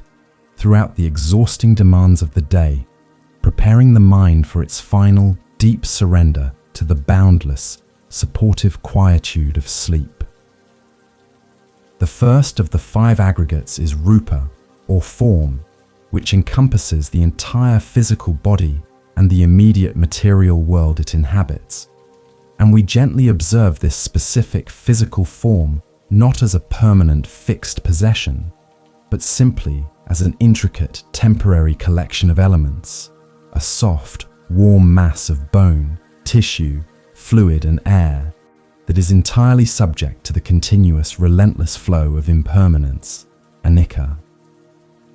Feel the comfortable, substantial weight of your limbs resting deeply against the supportive surface, recognizing that every cell within this specific form is either aging or being replaced in a ceaseless, unmanaged biological flow, and that the only constancy is the change itself, demonstrating powerfully that this transient, fluid form cannot possibly constitute an eternal, fixed self that endures unchanged through the fleeting night. The second aggregate is vedana, or feeling, which is the immediate, automatic, and simple quality of sensation that arises whenever we make profound contact with the world, classifying every experience into 3 distinct, fleeting categories: pleasant, unpleasant, or strictly neutral. And we observe how rapidly these immediate feelings shift and dissipate, devoid of any inherent stability. Notice, for example, the subtle, pleasant warmth of the covers, followed quickly by the neutral pressure of the air, and then perhaps a fleeting, subtle tension in the shoulder. These are not personal characteristics or deep, fixed traits of the self, but simply transient, impersonal biological responses, like echoes in a deep, empty canyon, utterly incapable of sustaining a permanent identity. The third aggregate is sana, or perception, which is the immediate mental process of recognition, the labeling system that automatically identifies the input received by the senses, the recognition that this surface is mattress, this sound is whisper, or this internal feeling is tiredness. And we observe how these labels are not inherent truths embedded in the object itself, but merely acquired, culturally conditioned interpretations. We gently invite the mind to temporarily release all of these persistent, defining labels, allowing the pure, unconditioned experience of the present moment to simply exist, unclassified and undefined, sinking the mind into a profound, spacious quietude where definition and separation have no place to securely rest. The fourth aggregate is sankhara, or mental formations, which is arguably the most complex and energetic component, encompassing all the deeply conditioned habits, intentions, volitions, psychological predispositions, and karmic tendencies that shape and drive our specific behavior, the engine of our mental conditioning. These are the deeply ingrained patterns that compel us to react in habitual ways. But Master Hiroshi insists that even these powerful mental forces are learned, created by cause and condition, and therefore entirely changeable, lacking the fixed inherent nature of a true, eternal self, offering the profound, comforting relief that you are not permanently condemned to the weary, exhausting patterns of yesterday's anxious mind. Finally, the fifth aggregate is vijnana, or consciousness, which is the simple, powerful act of bare awareness that registers the presence of an object, specific to one of the 6 sense doors, including the mind as the 6th sense. And we recognize that this consciousness is utterly conditional, utterly unable to exist entirely separate from the object it is aware of. Consciousness of sound, consciousness of warmth, consciousness of thought. It is revealed not as a fixed, independent knower, but as a continuous, flowing process of knowing, an empty mirror reflecting whatever transient images pass before it, thereby dissolving the illusion that there is a static, stable observer residing permanently behind the eyes, separate from the observed, paving the way for the profound, deep stillness of the unified awareness. Imagine now, with serene, quiet contemplation, the profound liberating effect of meticulously taking apart a magnificent, complex machine, perhaps an ancient, finely carved Zen clock, and gently laying all its intricate, impermanent components side by side, the wheels, the springs, the hands, the wooden casing, the pendulum. When all these distinct pieces are separated and isolated, the concept of the clock itself utterly vanishes, revealed merely as a useful, temporary name given to the aggregate of the assembled parts. Similarly, we find that when the aggregates of form, feeling, perception, mental formations, and consciousness are carefully observed and gently released from the mind's tenacious clinging, the rigid, demanding concept of a fixed, separate self also entirely dissolves, leaving behind only the boundless, serene, unconditioned space of rest.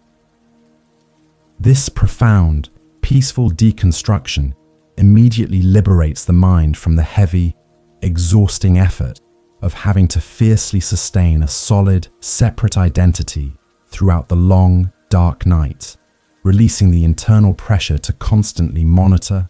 define, and defend the boundaries of the self against the natural, inevitable flow of experience. The persistent, low-level anxiety associated with dukkha,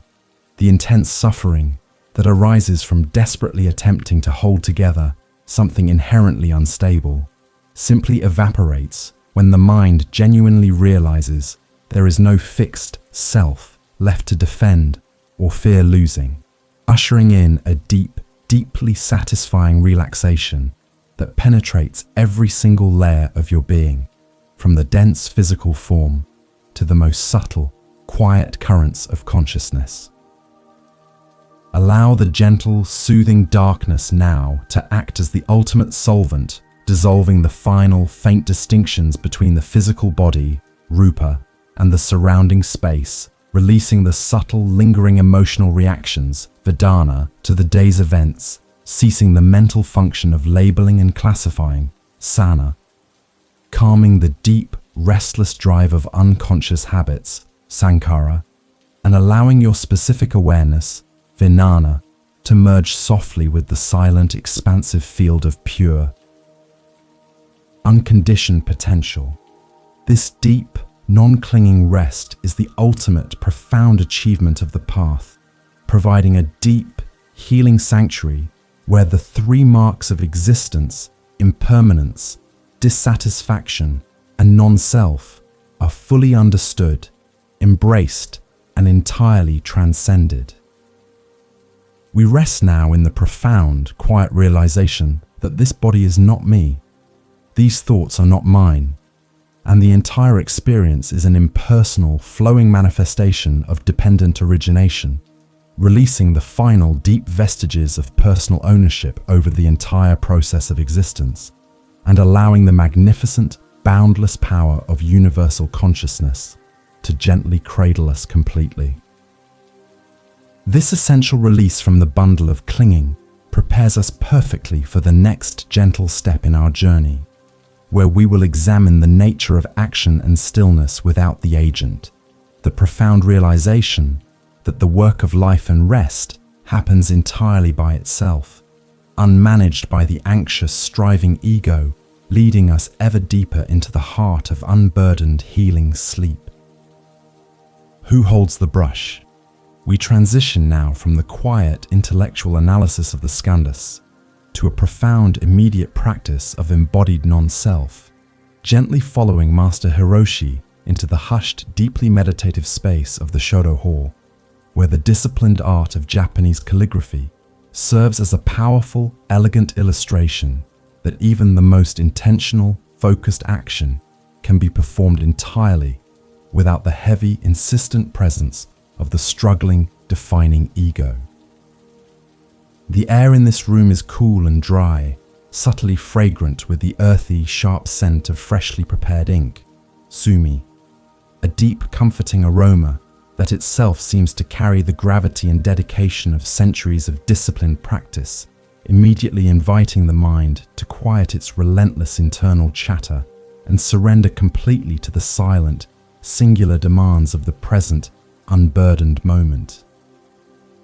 Observe Master Hiroshi as he kneels with immense, unforced dignity before a pristine sheet of crisp, white rice paper, his posture radiating a deep, effortless stability that speaks not of forced rigidity, but of perfect, yielding alignment with the gravitational pull of the supportive earth.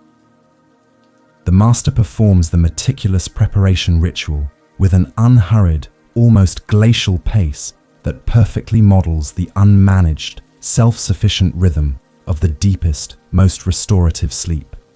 He gracefully wets the heavy inkstone, gently grinding the dry ink stick in slow, deliberate, circular motions, transforming the solid black material into a rich, viscous, deeply lustrous liquid. A slow, mesmerizing sound that becomes a gentle auditory anchor for your floating, weary consciousness. This long, measured preparation is not merely about achieving the right consistency for the ink, but about fully immersing the mind in the silent, necessary transition from external distraction to concentrated, internal stillness, ensuring that when the brush finally meets the receptive paper, the action flows entirely from a place of unconditioned, profound emptiness, rather than from the restless, striving intention of the personal, anxious will. Notice the subtle, intense stillness of Master Hiroshi's hand hovering motionless above the paper, waiting patiently for the precise, correct moment to begin. A prolonged moment of absolute, perfect non-action that illustrates beautifully the foundational Zen principle of Mushin, the mind of no mind, where all internal strategies, fears of failure, conceptual judgments, and desires for a perfect outcome are intentionally cleared, leaving only the immediate, vast, receptive space of pure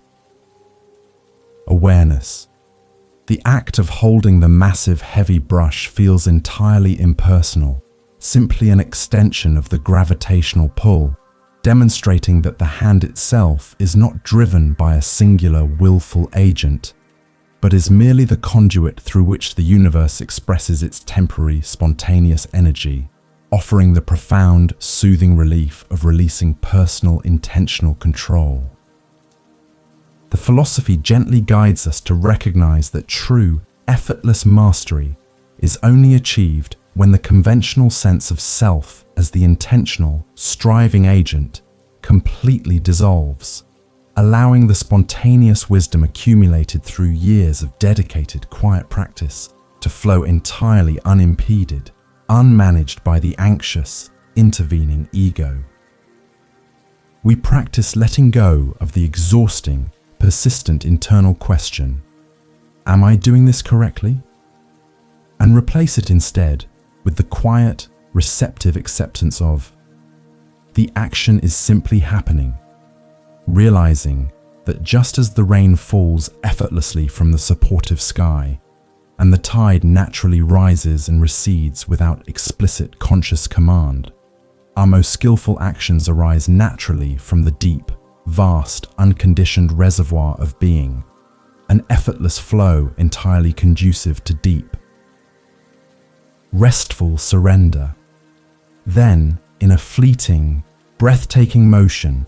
that seems to occupy an eternity, the master executes a single, fluid, perfectly imperfect circle known as the Enso, a powerful symbol in Zen representing the absolute enlightenment, the emptiness of the void, and the totality of the universe. And we focus completely on the unique, powerful sound of the stiff horsehair brush, gliding smoothly, yet with immense speed and pressure across the rough, waiting texture of the paper.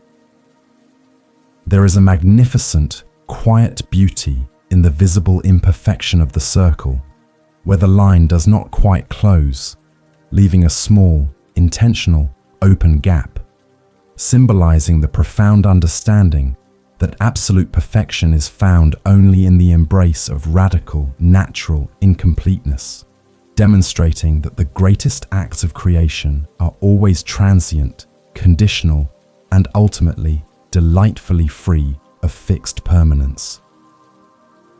Master Hiroshi gently explains that the true illuminating lesson of this single spontaneous brushstroke is that the I who believes they are writing, the anxious agent responsible for the outcome, is nowhere to be found when the action is perfect, immediate, and free from intellectual conceptualization. Instead, the action is revealed to be simply the manifestation of practice, the culmination of all previous causes and conditions flowing through the specific body in this specific, fleeting moment. There is no independent, fixed entity residing behind the eyes that can legitimately claim ownership of the beautiful, powerful stroke, only the temporary, flowing consciousness that observes the spontaneous movement, a revelation that instantly lifts the crippling, tiring weight of personal pride and deep, debilitating fear of failure. Allow your entire mind now to gently focus its attention entirely on the subtle, comforting sound of the black ink quietly drying on the smooth surface of the crisp, absorbent paper, listening closely to the deep, pervasive silence that immediately rushes back in to fill the space left by the swift, completed action, a silence that is rich and deeply textured, entirely devoid of the lingering echo of personal striving or anxious, repetitive rumination. This peaceful, profound emptiness is the true home of deep, restorative rest, the sanctuary found when we realize that all the demanding, persistent activities of the day, the emails, the conversations, the planning, the worrying, were merely temporary, impersonal events flowing through an aggregate of consciousness, requiring no personal, exhausting maintenance or retrospective judgment. The ancient Zen masters often shared a wisdom that echoes in the quiet hall, emphasizing that the most profound, truly effortless act of creation occurs when the artist becomes utterly transparent, allowing the universe to draw through them. When the bamboo bends in the strong wind, it does not consciously choose to yield, but yields simply because yielding is its natural, appropriate essence, demonstrating the perfect action that flows entirely without the need for conscious, intentional effort. Feel this comforting, immense yielding within your own muscles, allowing your physical form to relax completely, recognizing that your body knows precisely how to rest, how to breathe, and how to fall into the deepest, most rejuvenating sleep entirely without the tiresome, demanding intervention of your anxious, willful, and separate mind. Rest deeply and profoundly in the quiet, liberating understanding that you are not the heavy, anxious constructor or the fixed, rigid agent responsible for constantly creating your own reality, but rather a profoundly light, magnificent tool, a flowing, temporary instrument being used by the massive, self-sustaining, intelligent architecture of the universe itself to experience and express its infinite, complex potential in this unique, fleeting moment. The deep, heavy burden of being a separated, singular self immediately dissolves when this profound truth is absorbed into the marrow of your bones, replaced by the profound, peaceful lightness of being entirely dependent on the vast, continuous flow of existence, perfectly preparing the mind for the silent, final release. As the soothing, earthy scent of the dried black ink gently dissipates into the cool, dark air of the Shodo Hall, we gracefully shift our quiet contemplation back to the natural world, moving toward the still, receptive lake of the monastery garden, where the reflection of the celestial sphere offers an immediate, powerful visual metaphor for the nature of the non-self. A beautiful, immediate image of existence that is entirely present, undeniably clear, yet fundamentally lacks any inherent fixed substance of its own. We will rest our contemplative focus entirely on the nature of this ephemeral reflection, gently allowing the illusion of our own fixed identity to likewise dissolve into the tranquil, dark, supporting water of unconsciousness, preparing us for the profound relief that comes from releasing the need to be solid, the reflection in the pond. We now carry the profound, quiet realization of the impersonal nature of action,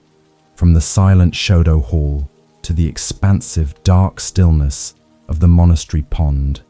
where the calm, receptive water offers a perfect, luminous mirror for the vast, sleeping night sky, serving as a direct, immediate, and deeply comforting metaphor for the ephemeral, conditional nature of the self that we so anxiously attempt to grasp and desperately sustain. Gaze gently, without effort or fixed focus, into the tranquil, deep blackness of the water, noticing how the brilliant, distant starlight and the soft, silvery illumination of the ancient silent moon are reflected perfectly on the flat, undisturbed surface, appearing entirely clear, solid, and wonderfully real, yet possessing absolutely no independent substance, weight, or fixed duration of their own. Observe the stunning clarity of the celestial reflection and recognize immediately that, while the image is undeniably present and wonderfully perceived by your resting eyes, its entire temporary existence is entirely and perpetually dependent upon three distinct fundamental conditions: the specific presence of the illuminating physical moon above, the specific surface tension and absolute stillness of the receptive water below, and the specific quality of light that travels between them, demonstrating that the reflection itself is a fleeting, conditional event, not a fixed, enduring entity. This simple, elegant observation reveals the profound truth that the consciousness we call I is similarly an image, an aggregate reflection entirely dependent upon the presence of the physical body, the flow of continuous sensory input, and the temporary energy that sustains the entire immense system. Focus your inward eye on the immediate, profound lightness that arises from understanding this radical lack of inherent, fixed substance within the reflection, imagining the comforting realization that if the light source, the physical moon high above the dark monastery roof, were suddenly to be entirely obscured by the passing, transient thickness of a heavy cloud, the entire image below would immediately and completely vanish, demonstrating powerfully that the reflection possessed no autonomous, fixed life force of its own. This realization acts as a deep, subtle comfort to the tired, anxious mind, confirming that the rigid, demanding ego, which seems so urgently fixed and real during the intense activity of the day, is equally conditional and temporary, disappearing entirely the moment its primary sustaining conditions, the demanding focus, the relentless intention, the anxious judgment, are gently withdrawn. Master Hiroshi often teaches that the moment we realize that the perceived self is merely a brilliant, clear, compelling, but ultimately non-substantial reflection, the immense, debilitating suffering associated with the fear of losing it, the dukkha, begins instantly to dissolve, replaced by a profound, pervasive sense of liberation and radical belonging to the whole, flowing process. The reflection itself can never be broken, harmed, or truly destroyed because it possesses no material form to protect, and similarly, the boundless, underlying awareness that perceives both the moon and its reflection is equally indestructible, allowing us to release the exhausting, lifelong effort of defending our specific, temporary, perceived form against the constant, relentless flow of inevitable change. Allow your sense of self to gently merge and become entirely synonymous with the clear, receptive quality of the water itself, recognizing that the water is fundamentally, eternally present, supporting whatever images momentarily appear upon its vast, accepting surface. The silvery light of the moon, the dark outline of the surrounding trees, the quiet, subtle internal reflection of your own transient, fading thoughts.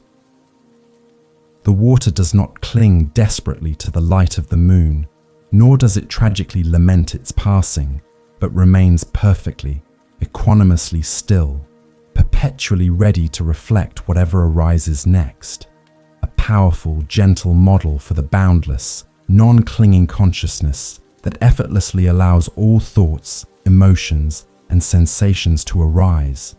and gracefully dissipate without judgment or resistance. Imagine the absolute radical stillness required of the water to hold such a perfectly clear, undisturbed image of the vast, complex, silent celestial sphere above, and recognize that the deep, unmanaged stillness of the human mind is similarly required to reflect the profound, quiet truth of reality and the nature of the unconditioned self. Any sudden, intense internal movement, the anxious memory of the past day, the stressful anticipation of the coming tomorrow, the sharp jolt of an emotion immediately creates ripples on the calm, receptive surface of the mental pond, instantly fragmenting the perfect, clear image of quiet reality into thousands of chaotic, unrecognizable shards of momentary confusion. To illustrate this profound fundamental principle, Master Hiroshi might gently, quietly drop a small, smooth, dark pebble into the perfectly still, receptive water of the pond, and we immediately observe the breathtaking, instantaneous fragmentation of the clear, silvery moon reflection as the gentle, outward-moving ripples quickly spread across the entire dark surface, transforming the entire fixed image into abstract, flowing waves of light and darkness. Focus deeply on the visual experience of this immediate, total fragmentation and connect it directly to the moments in your own daily life when a small, unexpected external event, a harsh word, a delay, a minor failure, instantly shatters your internal perception of stability and equilibrium, revealing how profoundly conditional and fragile the perceived stability of the fixed ego truly is. Yet, immediately following this brief, illuminating moment of visual chaos and fragmentation, we observe the incredible, peaceful tendency of the dark, supportive water to naturally and effortlessly return to its original, absolute, deep state of unmanaged, perfect stillness, allowing the silvery, clear reflection of the majestic, silent moon to reform itself just as easily and completely as it had momentarily disappeared. This profound, quiet process confirms that the disturbance, dukkha, is merely a temporary, external event, and the essential nature of the water, its deep, inherent stillness, and its boundless capacity for reflection, is never truly harmed or broken by the passing perturbation, providing a powerful, soothing assurance that your core, unconditioned awareness remains utterly intact and perpetually serene beneath the chaotic waves of daily stress. We rest now in the deep, comforting realization that the self we experience in the waking, active world is not the pond, but merely the reflection upon the water, an ephemeral, conditional image utterly free of solid essence, allowing us to let go completely of the desperate, heavy responsibility of having to meticulously maintain its fixed, demanding form throughout the long, dark, healing hours of the deep, restorative night. Allow the quiet, soothing, gentle surface of your mind to become entirely still, releasing the continuous effort to hold on to any image, any thought, any feeling, any perceived distinction, until the final, clear, conditional reflection of the specific, striving self completely dissolves and merges back entirely into the vast, unified, dark, and boundless stillness of the unconditioned, silent awareness. This profound, liberating recognition of anatta, that the self is a magnificent, powerful illusion, is the final, essential key to true, deep rest, opening the quiet door to the immense, immeasurable lightness that accompanies the full release from all fixed identity, preparing us perfectly for the final stage of our journey, where we will bring together these three transformative insights, impermanence, dissatisfaction, and non-self, into a single, unified, calming vision of radical acceptance, culminating in the profound, all-encompassing peace of total surrender, the great release from self. We turn now from the deep, quiet observation of the reflection to the profound, somatic experience of liberation, the incredible, immediate lightness that washes completely over the tired, anxious system, when the heavy lifetime burden of relentlessly sustaining a fixed, demanding identity is finally and entirely dropped, releasing the mind from the self-imposed task of constantly managing the rigid, demanding construct we falsely call the self. Imagine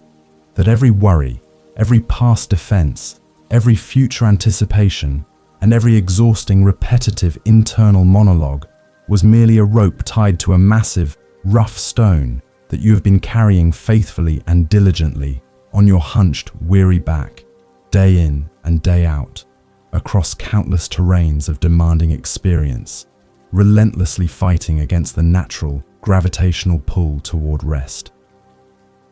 Feel the immediate, wonderful relief, the profound relaxation of the deeply strained muscles in your neck, your shoulders, and your lower back, as that rough, demanding stone is gently and completely lowered to the silent, supportive earth,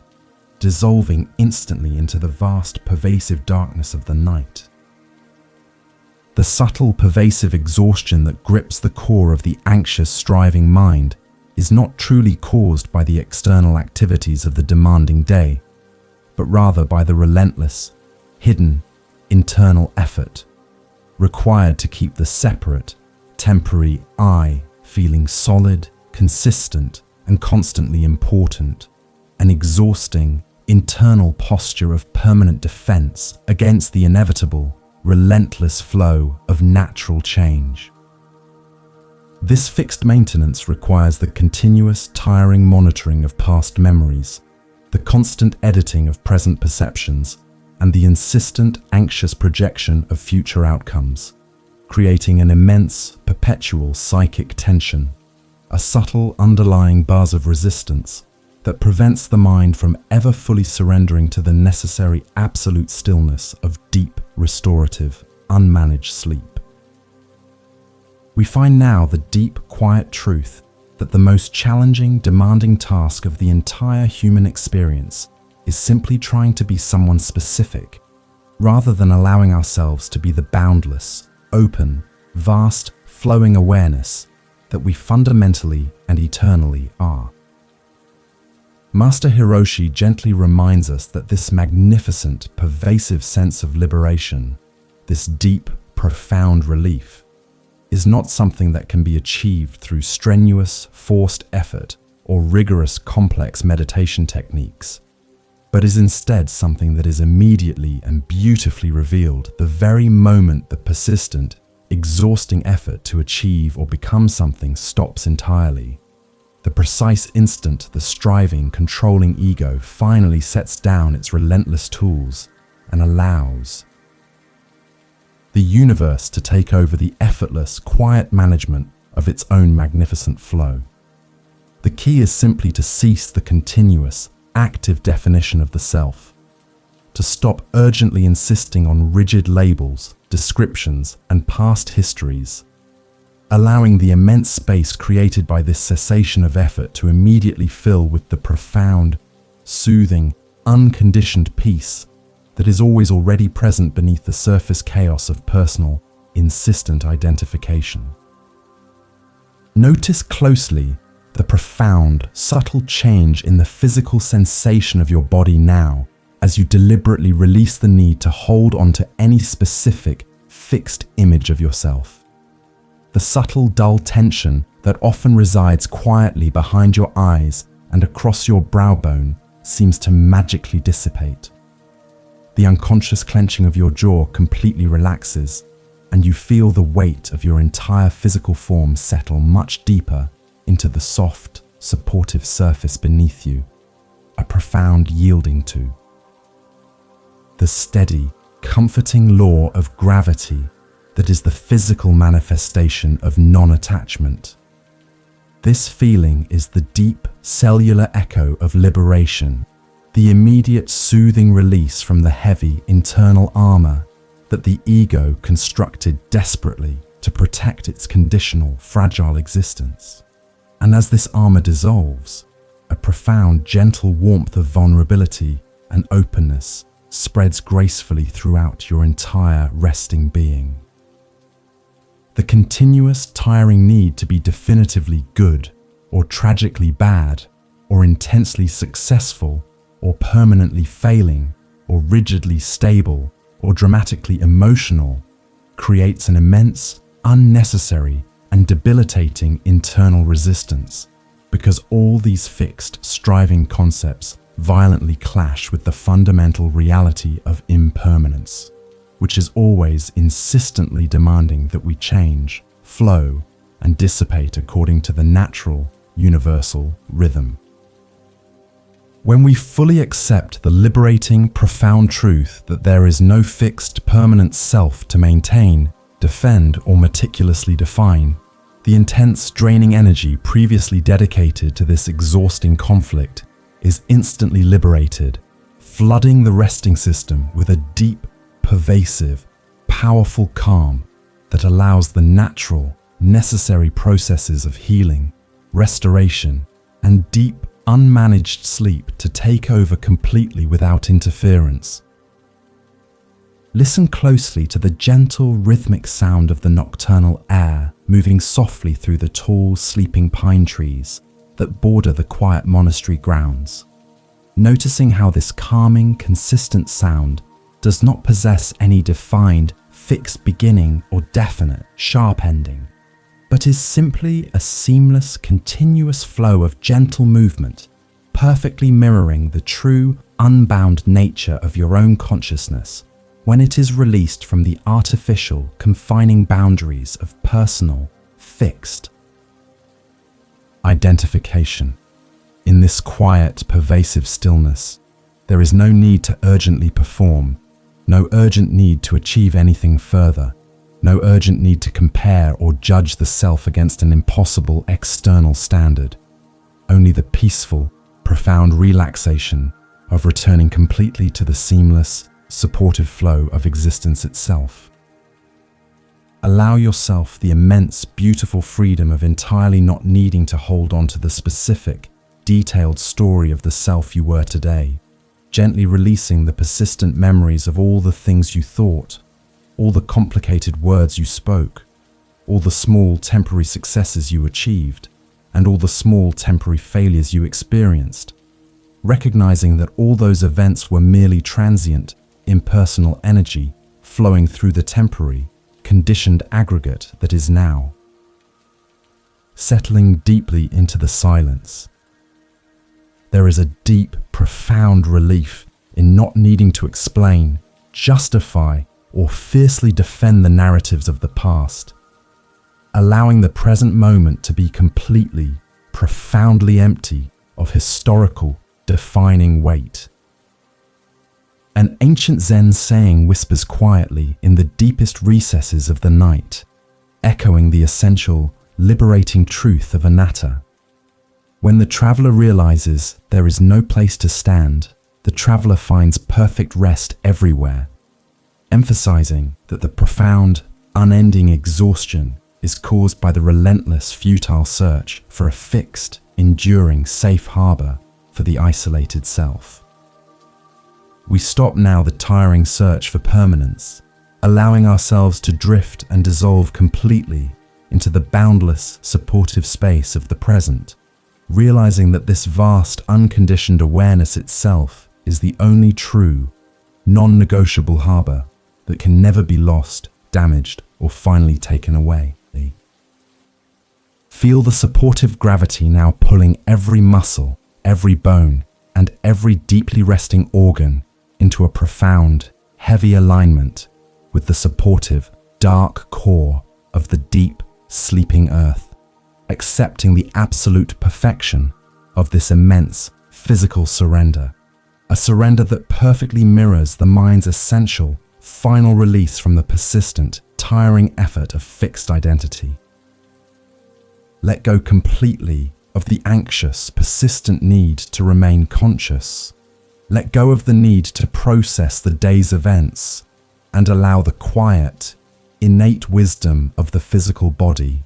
which knows inherently how to rest, how to digest, and how to heal completely without conscious interfering command, to completely take over the process of profound, restorative sleep. As the quiet, profound relief of non-self permeates every level of your resting being, we naturally gravitate toward the final, most encompassing understanding that underlies all three transformative marks of existence: the magnificent, powerful concept of sunyata, or vacuity, realizing that the absence of fixed inherent essence is not a cold, frightening void of nothingness, but rather the limitless, warm, expansive potential of possibility, the vast, receptive, open space from which all beauty, all change, and all deep, unconditioned peace ultimately and endlessly arise. We gently shift our focus from the feeling of release to the quality of the space into which the self dissolves, preparing for the most profound, final surrender, the echo of the void. We now enter the deepest, most quiet sanctuary of this contemplative dark journey, turning our entire focused attention toward the profound, boundless concept of sunyata, vacuity, or emptiness, not as a frightening, cold, absolute absence of all things, but rather as the warm, liberating, vast, and limitless potentiality that is the quiet, continuous ground of all conditioned existence, the fertile, dark space that emerges when all fixed forms, all demanding concepts, and all persistent, limiting identities have been completely and gently dissolved. Imagine entering a massive, ancient, empty temple hall during the deepest, most pervasive hour of the sleeping night. A space so immense and so utterly devoid of internal, demanding structure that even the smallest, most subtle sound, the gentle whisper of your own outgoing breath, the quiet rustle of the robes, the distant muffled call of a nocturnal owl echoes with incredible, clarifying resonance, filling the vastness with its fleeting, poignant presence. Rest within this imagined, boundless space, recognizing that the essence of vacuity is precisely the radical freedom from the burden of fixed, defining characteristics, the deep, inherent relief that nothing, absolutely nothing, possesses an isolated, independent, unconditioned, or enduring core essence of its own, freeing everything to flow, change, and interdepend without any internal structural constraint. When we truly perceive the profound emptiness of the self, we instantly realize that the entire cosmos is wide open, entirely free of rigid, confining boundaries, infinitely receptive to the spontaneous, unique, creative expression of the moment, offering a deep, profound sense of relief that is the absolute opposite of the fear of annihilation. The deepest, most fundamental philosophical teaching of the Zen tradition is the profound realization that all things, including the perceived self, are simply aggregates, temporary, flowing collections of causes and conditions,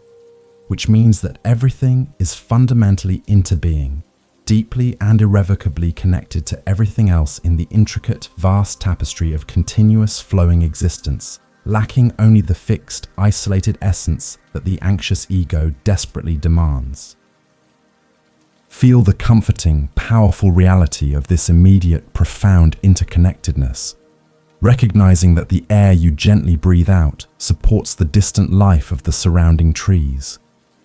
that the warmth of your own resting body is sustained by the gentle, dark heat of the planet, and that the quiet awareness perceiving these words is intrinsically linked to the silent, observing consciousness of Master Hiroshi in the cool, distant monastery. Allow the firm, fixed boundaries of your physical body to gently dissolve in your quiet, meditative perception, surrendering entirely the relentless, internal effort to distinguish rigidly between inside and outside, noticing how the comforting, cool air you inhale effortlessly merges with the warm, internal air you exhale, and how the vast, dark silence of the surrounding night flows entirely unimpeded into the vast, open space of your own receptive mind. This is the profound, liberating experience of non-differentiation, the peaceful, radical awareness that the physical form and the surrounding supportive environment are merely two aspects of a single, continuous, boundless, flowing reality, offering a tremendous, soothing relief from the exhausting sense of isolated, rigid separation that defines and sustains the struggling ego. Recall the beautiful, ancient analogy of the utilitarian tea bowl, emphasizing that its entire, essential usefulness is derived entirely from the vast receptive space that is contained within its fixed, fragile circumference, the profound, absolute emptiness that allows it to receive, to hold, and to serve whatever liquid is poured into its receptive form, demonstrating powerfully that the profound absence of fixed contents is the defining characteristic of its entire functional essence. We realize now that the mind's true, deep usefulness and its limitless potential for profound wisdom arise entirely from its immense capacity for absolute, total emptiness, its complete freedom from being incessantly filled with limiting concepts, demanding self-judgments, repetitive rumination, and anxious, insistent identity.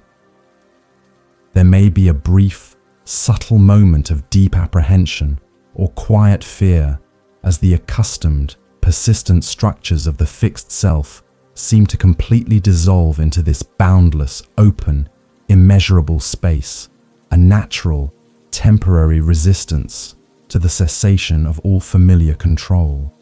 But Master Hiroshi urges us to immediately embrace this vast, open feeling,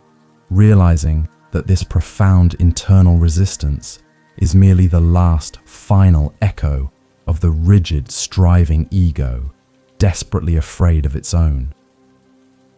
Well-deserved, necessary extinction. Breathe gently and deeply into this transient, subtle space of temporary fear, allowing the overwhelming, soothing calm of the vast open night to gently dissolve and completely absorb any lingering sense of internal urgency, turning the experience of potential nothingness into the profound, quiet realization of everythingness. As the mind rests deeply in this liberating space of absolute, unconditional vacuity, we listen closely for a profound, resonant sound that transcends the ordinary silence, the deep, vast, unconditioned echo of the void itself, perhaps the soft, pervasive, continuous hum of the sleeping earth, or the profound internal resonance of your own deep, powerful heartbeat. A sound that is entirely empty of all conceptual content, yet completely full of all possible resting potential. Allow your conscious mind to completely dissolve into this vast, expansive sound, gently letting go of the internal process of trying to define or analyze its source or its meaning, simply resting in the profound, quiet acceptance of the sound's immediate, unconditioned presence. Experience the profound, quiet lightness of a mind that is entirely free from the relentless, exhausting task of constantly creating, sustaining, or desperately defending its own defining complex conceptual reality, realizing that thoughts are merely fleeting, insubstantial echoes within the immense silent cavern of the boundless awareness, requiring absolutely no urgent personal engagement or heavy emotional commitment. The great, tiring effort of sustaining a fixed worldview, a fixed identity, or a fixed emotional state immediately ceases when the non-substantial nature of all things is profoundly understood, allowing the entire system to achieve a state of deep, unconditioned rest, entirely free from the exhausting burden of internal management. The magnificent, quiet realization of vacuity is the profound, ultimate teaching that brings immediate, powerful resolution, revealing the deep, reassuring truth that the immense impermanence of all things is entirely possible, only because those things are ultimately empty of fixed, enduring essence, and the pervasive insatisfaction, dukkha, is instantly overcome precisely because the striving, separate self that suffers is also profoundly empty and non-substantial. This endless cycle of creation and dissolution is the fundamental loving rhythm of existence, an immense continuous flow that provides the limitless open space for all newness, all renewal, and all profound, deep healing to continuously emerge in perfect, natural synchronicity.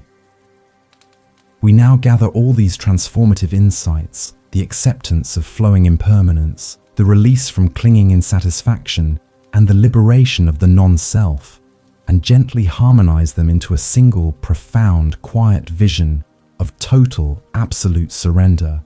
allowing this unified, peaceful understanding to carry the consciousness effortlessly and gracefully across the final, quiet threshold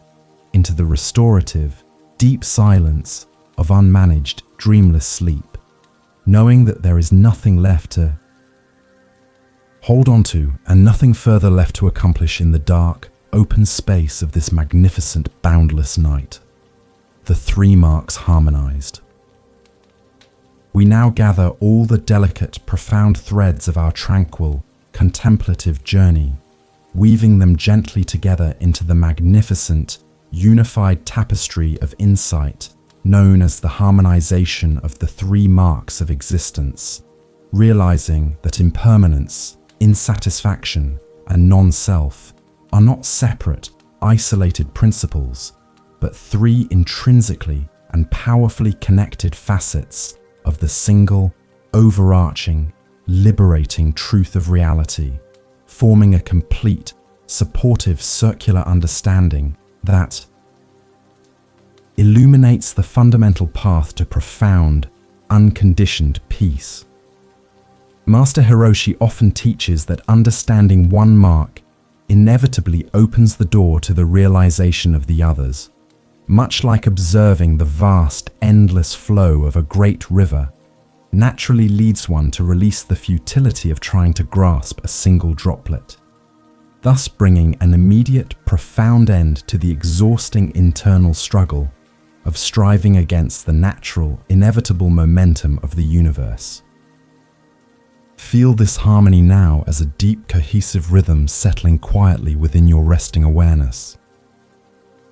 The initial, often painful recognition of anicca, or impermanence, the relentless, undeniable, universal fact that all things, absolutely everything, arise, linger for a brief, transient moment, and then inevitably and completely dissolve, serves as the powerful, necessary precursor to understanding the source of suffering,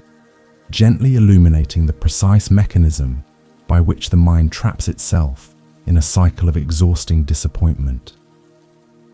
When the mind relentlessly clings fiercely to any temporary form, any fleeting sensation, any passing emotion, or any constructed, rigid concept, desperately insisting that it must remain fixed, stable, and eternally unchanging, the very action of that desperate, futile attachment creates an immediate, pervasive, agonizing clash with reality, which is the very definition of dukkha, or pervasive insatisfaction, thus revealing the second, foundational truth of the entire meditative path. It is precisely the deep, profound misunderstanding of this essential, continuous impermanence that drives the insistent, pervasive craving, the relentless, anxious desire to grasp what is quickly dissipating, or the intense, urgent yearning to vehemently push away what has already begun to shift or decline. And this perpetual, exhausting struggle to sustain the illusion of stability is the foundational, continuous cause of all internal pain, a pain that exists solely in the demanding gap between our rigid, hopeful expectations and the fluid, constantly dissolving nature of all lived experience. Master Hiroshi reminds us that the primary fuel for this incessant, demanding craving is the deeply held, pervasive belief that there is a fixed, permanent, enduring self at the core of our being, a demanding, separate entity that somehow deserves and requires permanent, external conditions for its comfort and continuous satisfaction.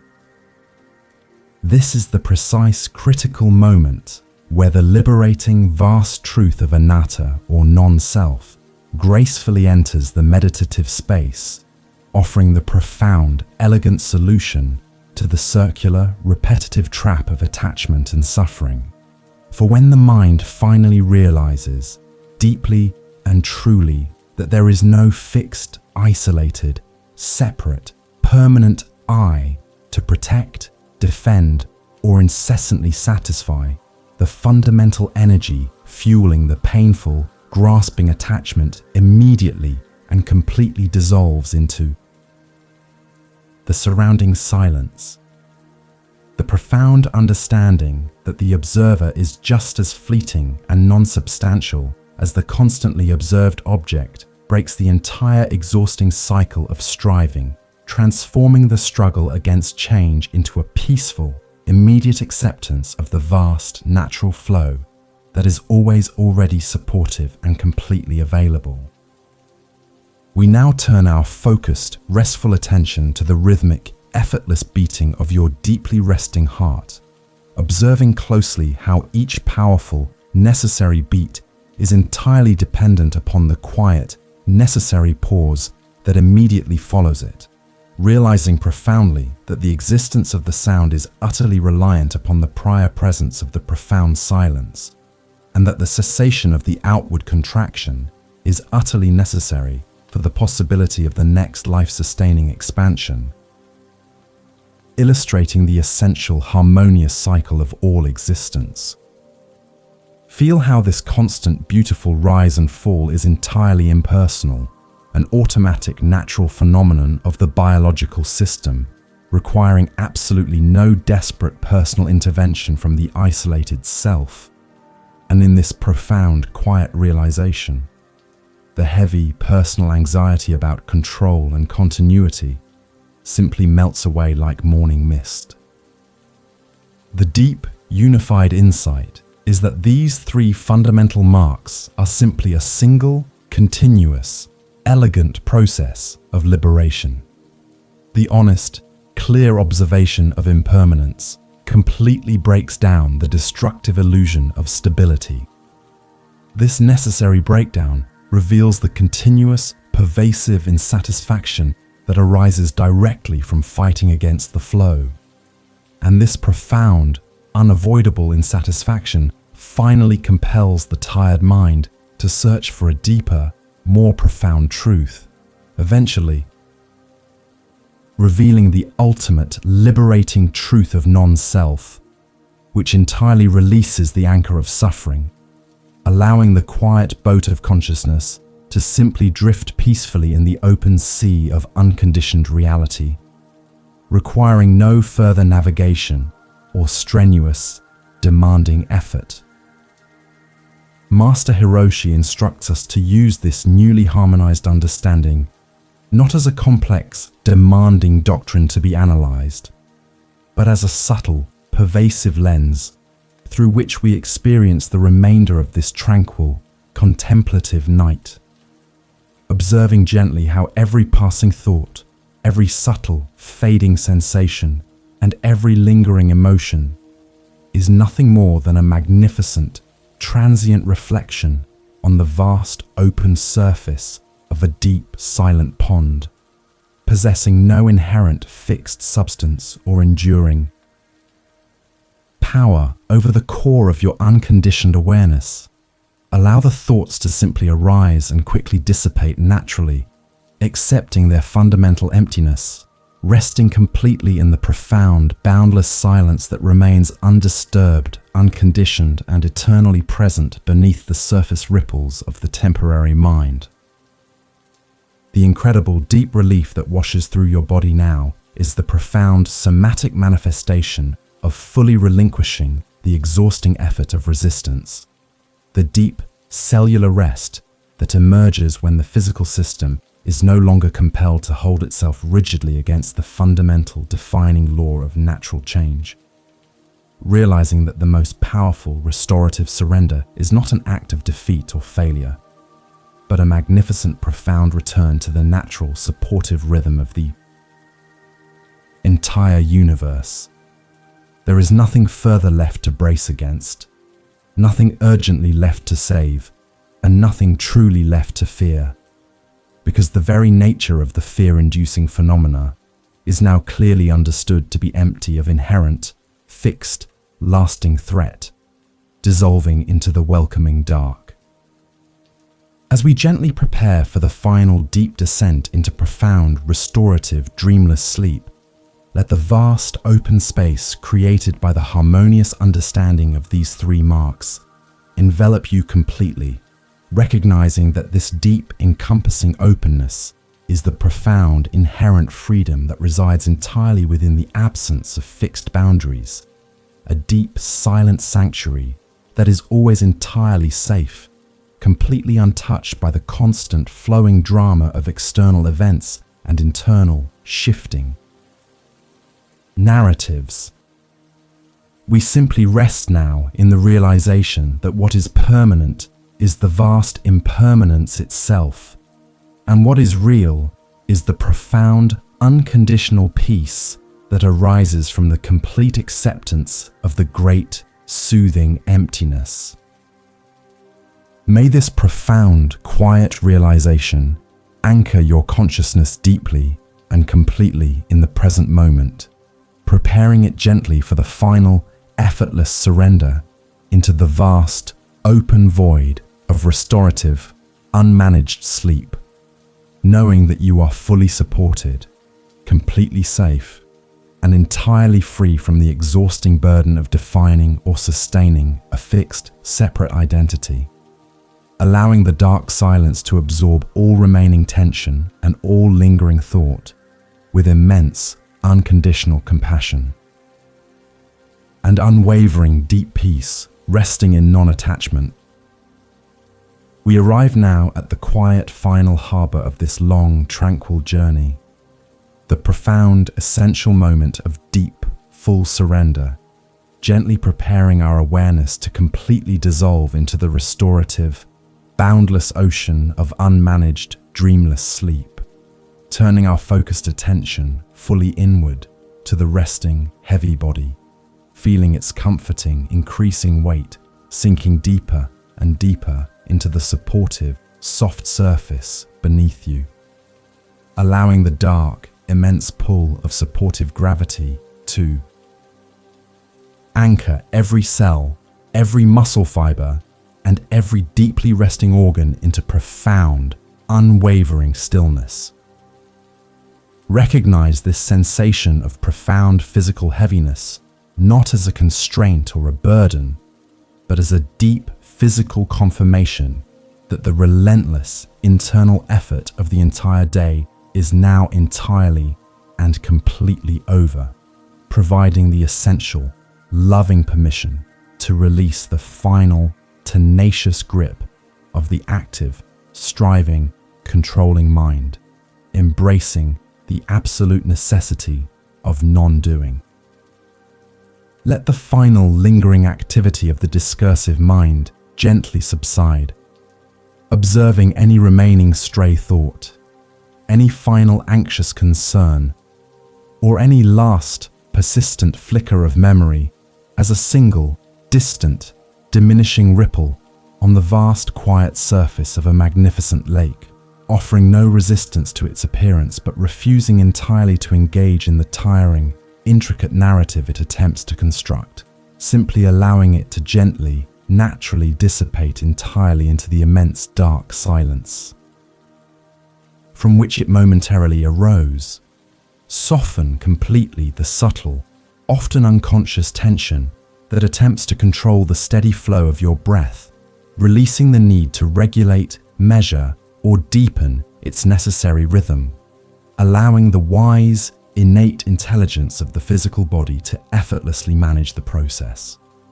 breathing itself without any further demanding, conscious command or interference.